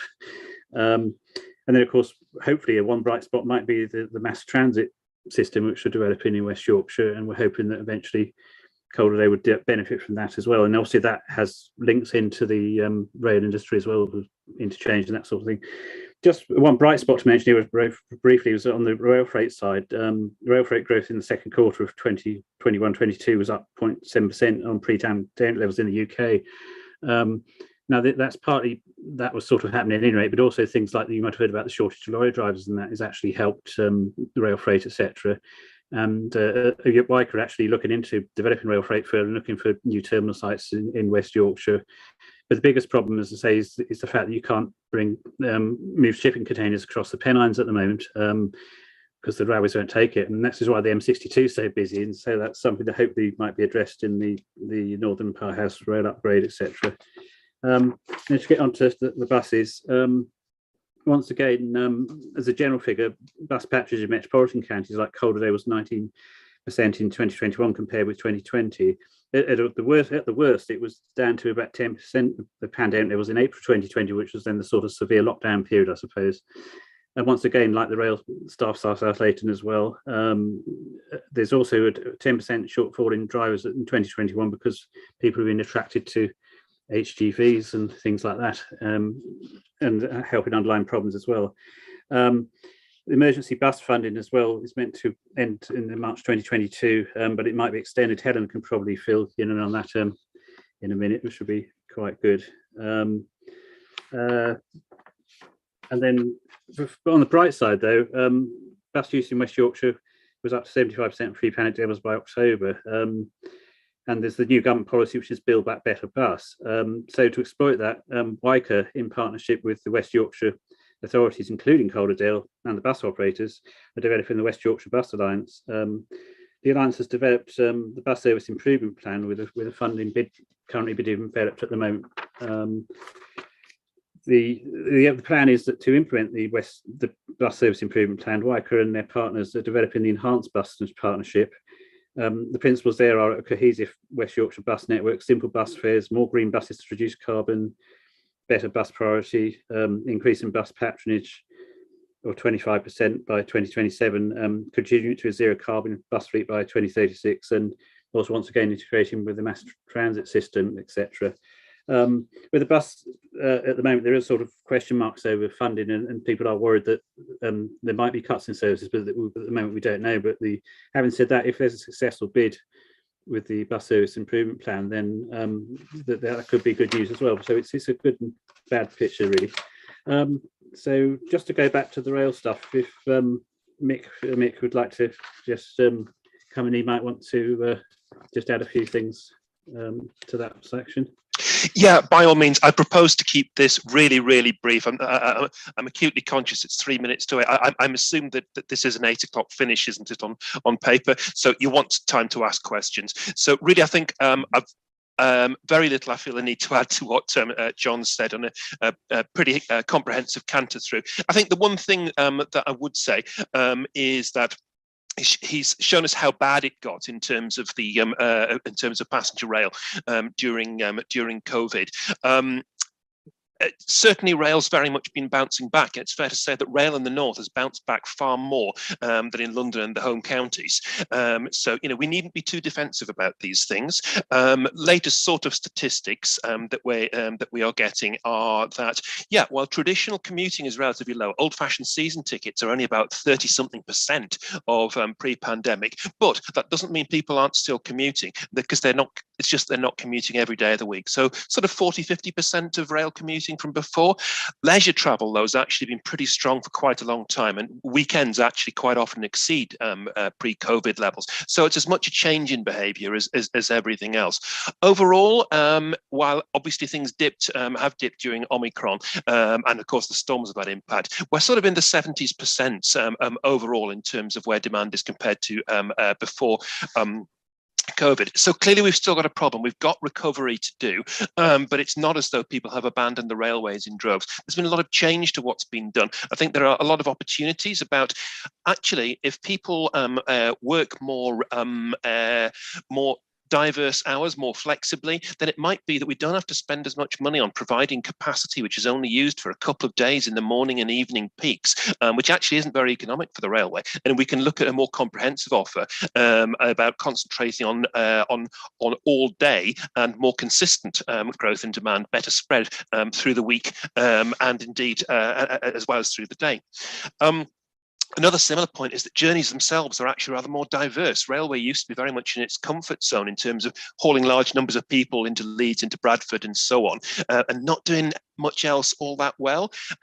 Because travel is much more diverse, especially leisure travel, I think there's an opportunity, but also a challenge for us in how can we make rail better catered for all these other kinds of journeys. And I'm sure that there'll be room for us to integrate better with bus on this sort of thing, at which point I should probably shut up and maybe see if Helen wants to say anything, talking about buses.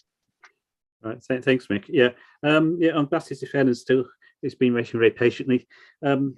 If you could just give an update on sort of the state of the bid, really, and the bus service improvement plan, and anything else I might have missed. So. Yeah, no, that's absolutely fine, John. Thank you, and thank you very much for having us this evening. Just, I guess, in terms of the bus service improvement plan, which we'll go to first, we published our bus service improvement plan in October last year, and DFT have been working through the assessment of that ever since. Last Friday, in fact, we had what DFT are calling a challenge session, whereby they are giving us a number of questions, basically on the content to understand it a little bit more. And we are now waiting to hear back from the outcome of this. It's probably worth noting that when the bus service improvement plans were set out back last March as part of the Bus Back Better DFT approach, £3 billion was identified in there for buses, and we were asked to do ambitious bus service improvement plans. Since then, and through the spending review, the amount of money available is significantly reduced. So it is unlikely we will get our full funding ask, which was significant in there. And we will only get revenue from the bus service improvement plan as well, because our capital is coming from the City Region Sustainable Transport Settlement. So it's likely we will have an indicative funding amount given to us in March. That's kind of the outline timescale they've given us.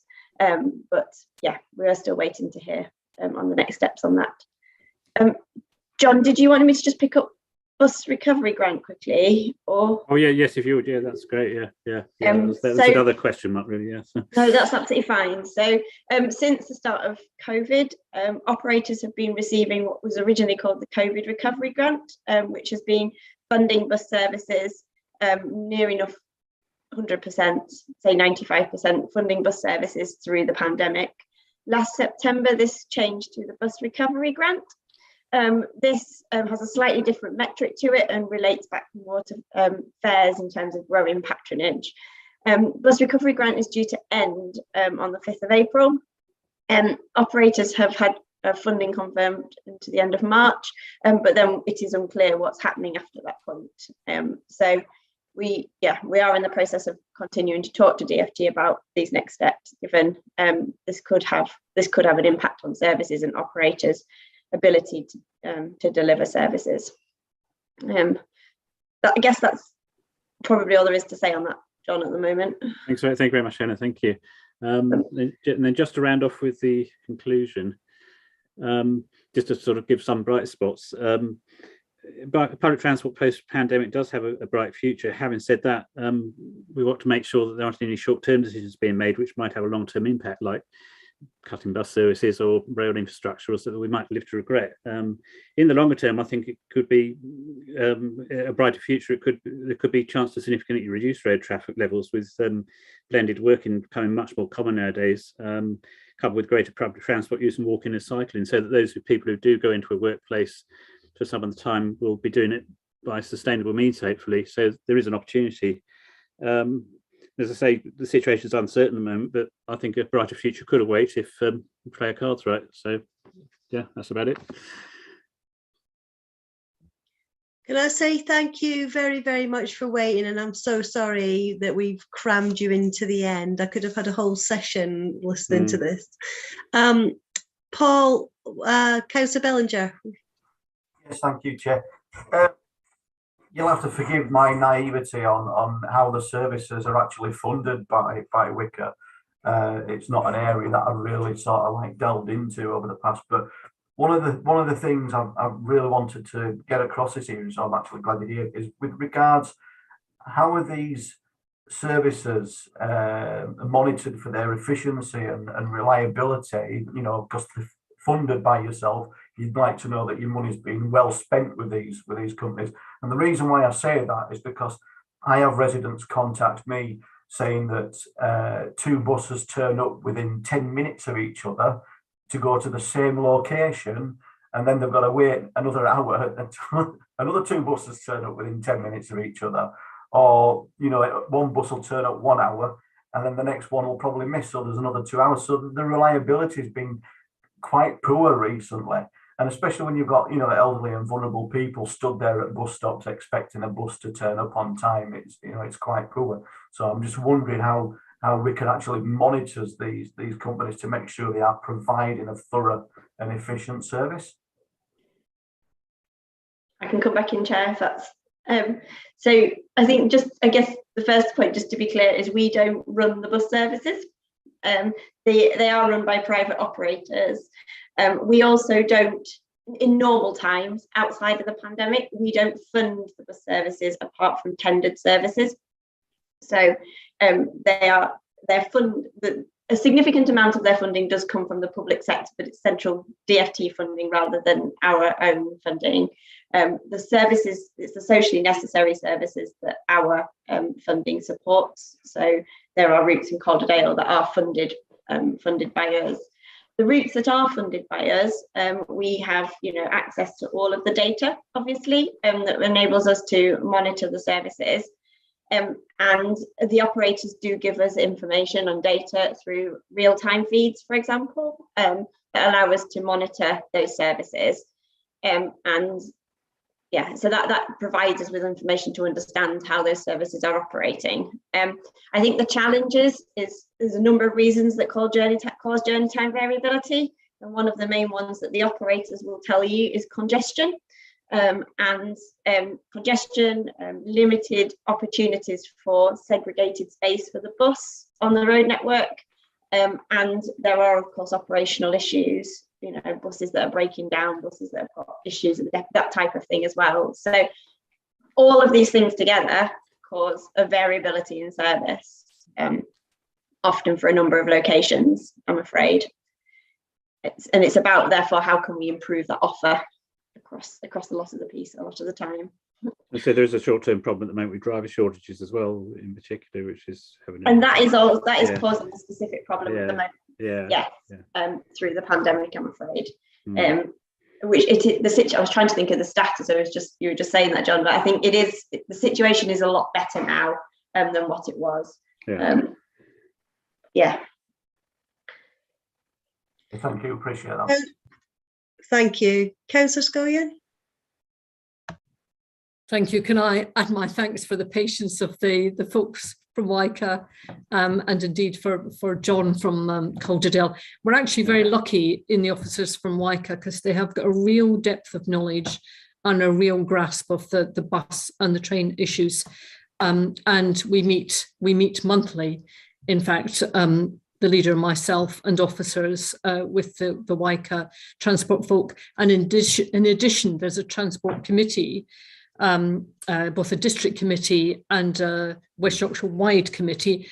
Councillor Thornber, for example, sits on that from the Conservative group, and Councillor Sutherland from the Labour group, and I attend those as well.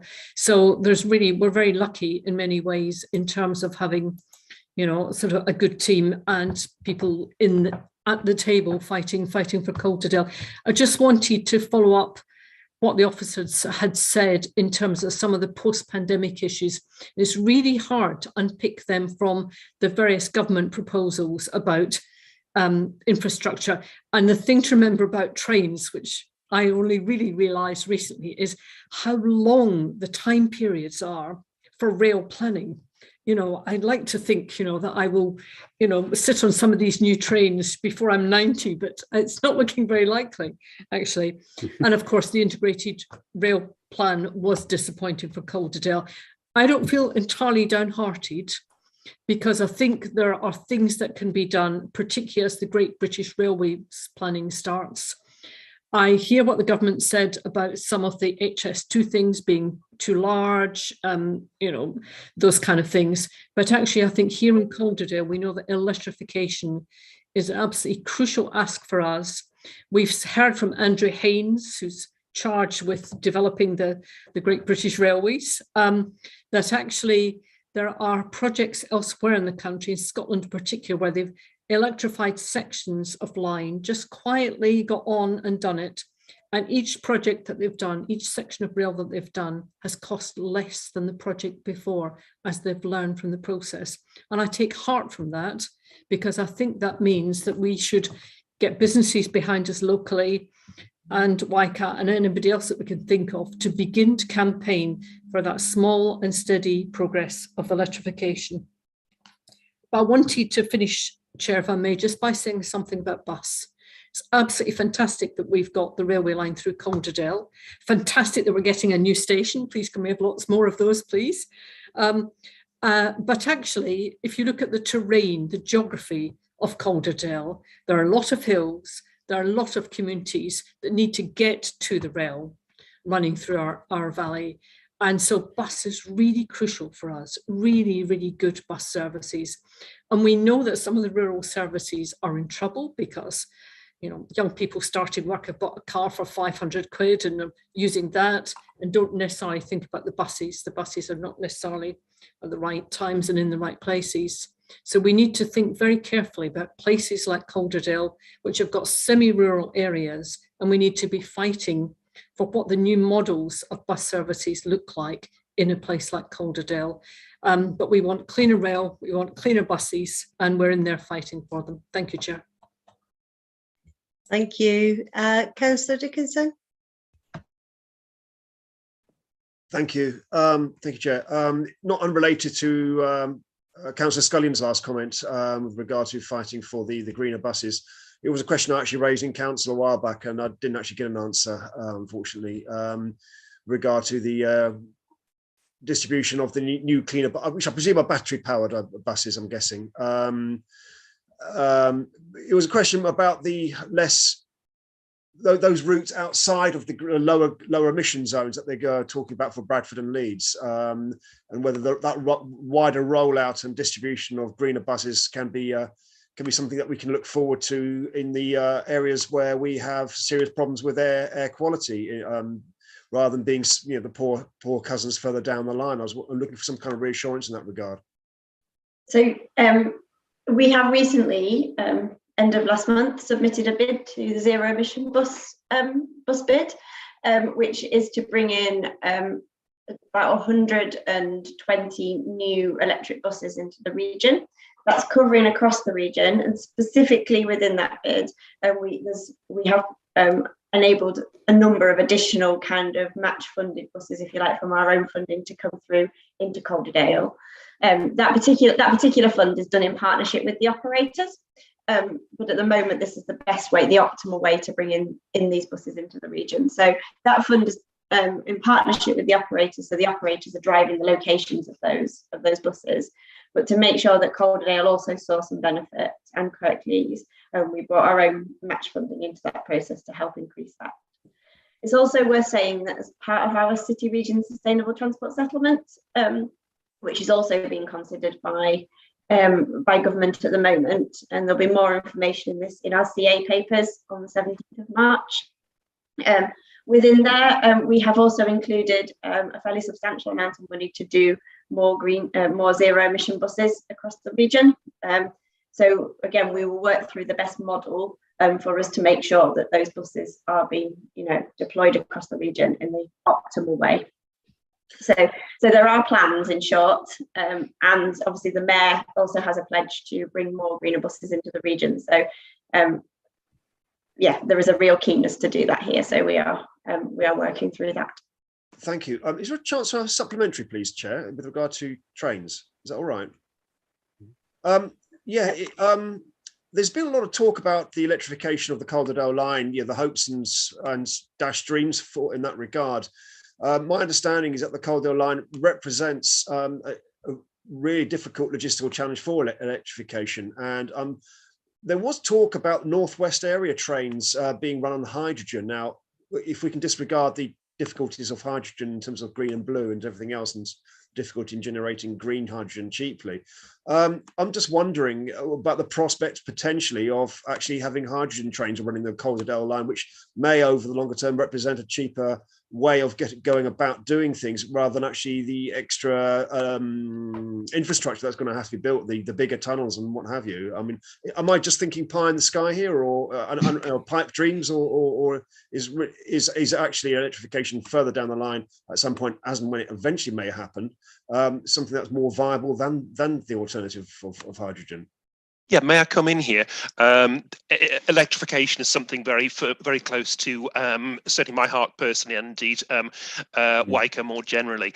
I think it's possible that hydrogen trains will have some niche applications, generally on lower density routes, so ones with relatively low levels of traffic, particularly where they are close to a source of sustainably produced hydrogen. It is a relatively inefficient form of traction in terms of the actual energy recovery rate, radically less than traditional electrification. In terms of a line like the Calder Valley, which, as you probably know, has for much of its length 4, or in some places even more, trains per hour plus freight, and is an important diversionary route. To be honest, traditional, pardon the air quotes, electrification really is, and stroke ought to be, a no-brainer, which is the reason why it was number 1 in the Northern Spark study a few years ago. Network Rail's own more recent work on their traction decarbonisation strategy effectively reaffirmed that, albeit more as a sort of tier one rather than number one priority. Wyker's works continued to support this. In terms of the specific point, yes, we've got quite a few tunnels along the line. By the way, I'm based in Hebden myself, so I know the line quite well. That's not necessarily a problem. I mean, a slightly trite answer would be, remember that overhead electrification had most of its early applications in the Alps, where they've got one or few tunnels as well. No, there are challenges. Gauge clearance is effectively what you're talking about. And it can be necessary to re-engineer tunnels. Very often is necessary to do something or other. There are various possible ways of doing this, depending on the scale of the engineering problem. The most extreme one is very occasionally you might need to rebuild a tunnel. That's actually pretty rare. I'm not sure I can think of many examples. There was one in the 1950s when the Woodhead Tunnel, a new one was built, since closed, ironically. Otherwise, lowering the track's very commonly done. Or there are other rather clever things you can do about having, rather than a wire going through the tunnel, a solid rail that the train makes, the pantograph makes contact with. Anyway, I could go on about this because I'm a member of the electrification Taliban. But the short answer is I would very strongly advocate and defend the feasibility and the case for electrifying the Calder Valley line throughout, and certainly not just between Leeds and Bradford. John, I don't know if you want to add anything to that. Well, just want to add really, the trouble is that there were some electrification schemes that took place in recent years, like the Great Western, for instance, which are massively over cost, and so the Treasury took fright on this. The schemes are way too expensive, and they shouldn't have been so expensive. So fortunately, the more recent schemes that have been done in places like Scotland, and they've got the cost down quite a bit, so it shouldn't be that much, and the tunnels shouldn't be a problem. One part of the integrated rail plan, actually, they're proposing to actually electrify to Bradford interchange, and that's going to create a bit of a question mark because, as you know, all the trains that go between Bradford and Leeds originate in the Calder Valley. And so I think instead of saying, no, we'll have bi-mode trains, we should be pushing the case, you know, if you've got the electrification teams, carry on down the Calder Valley line. So I think that's maybe something to bang the drum out. Yes, but electrification for this sort of line is an absolute must. Hydrogen actually, I think, is less in favour than it was actually. So yeah. Yeah, I was wondering if we might get a different response from a member of the hydrogen Taliban rather than electrical Taliban. But thank you for your answer. If you can find one that doesn't sell it for a living. Yeah, that's maybe, another story for another day, perhaps. Thank you. Can I just ask a quick question about you talked about the freight, the possibilities for freight, but I understood it that was part of the problem of clogging up the line, and is that part of the Great British Railways to develop more sort of infrastructure for freight going, because Calder Valley is used for freight, isn't it? Or yeah, actually, I think the Calder Valley line carries more freight than the Transpennine line, actually. But I mean, Mick can probably tell you on this, but Wyker has been working on a sort of freight strategy at any rate, you know. But I mean, the thing is, we've had all these great plans which cost them billions of pounds, but things like putting in extra freight loops and putting extra junctions in could make all the difference. And it's sort of, so I think there's be enough for both with the right sort of improvements. But freighted actually on hilly lines is very good actually. Electric tracks is very good for going up hills like the Pennines. And you say you only have to look at the M62 and seeing all the containers on there, because there is not an east-west route at the moment which can take full-size shipping containers, and that's what we really need. I don't know if Mick wants to add anything on that. So.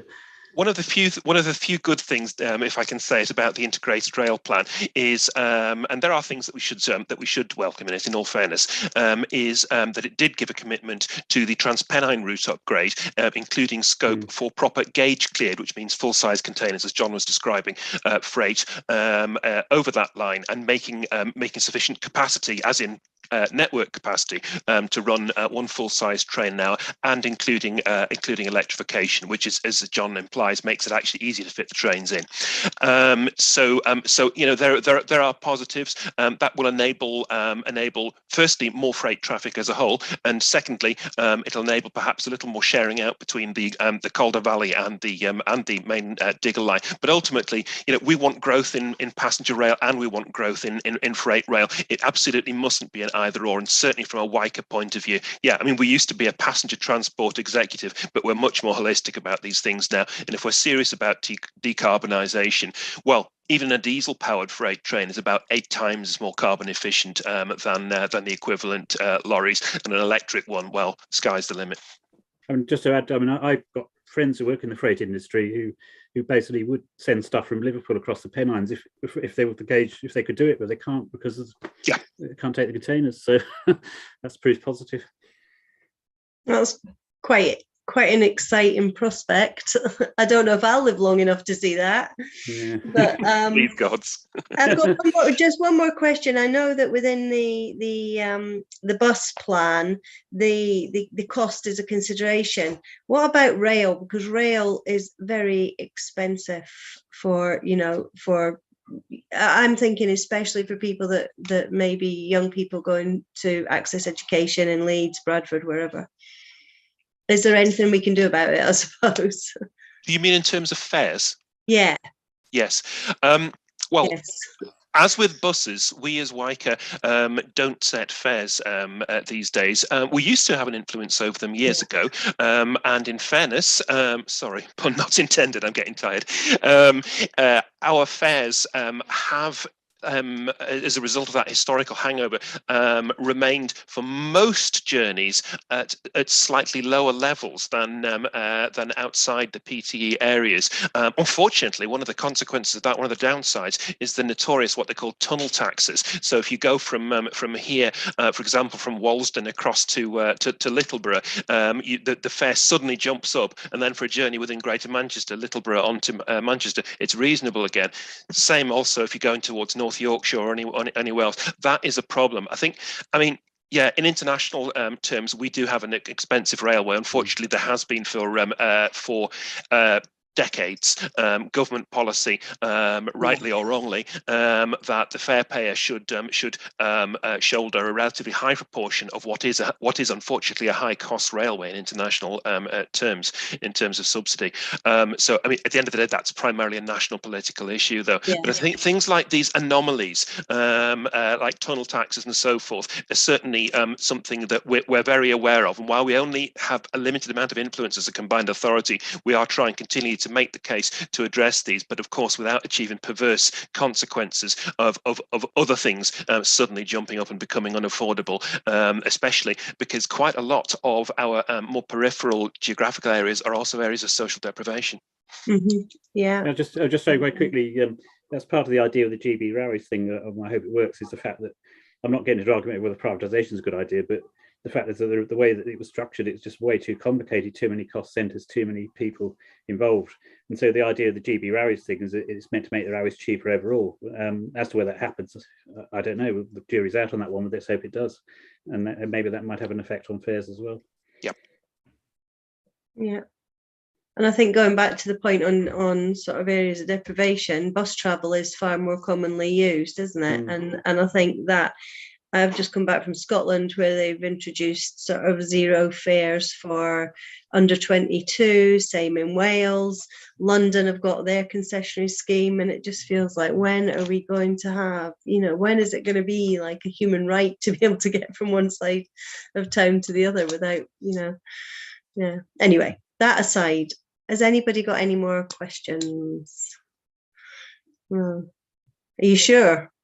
Because we now have to move on to the work plan, but can I say a huge thank you to Stephen, Sheila and Mick, Helen and John for coming along and staying with us. It's been really interesting. I wish we'd had a bit longer.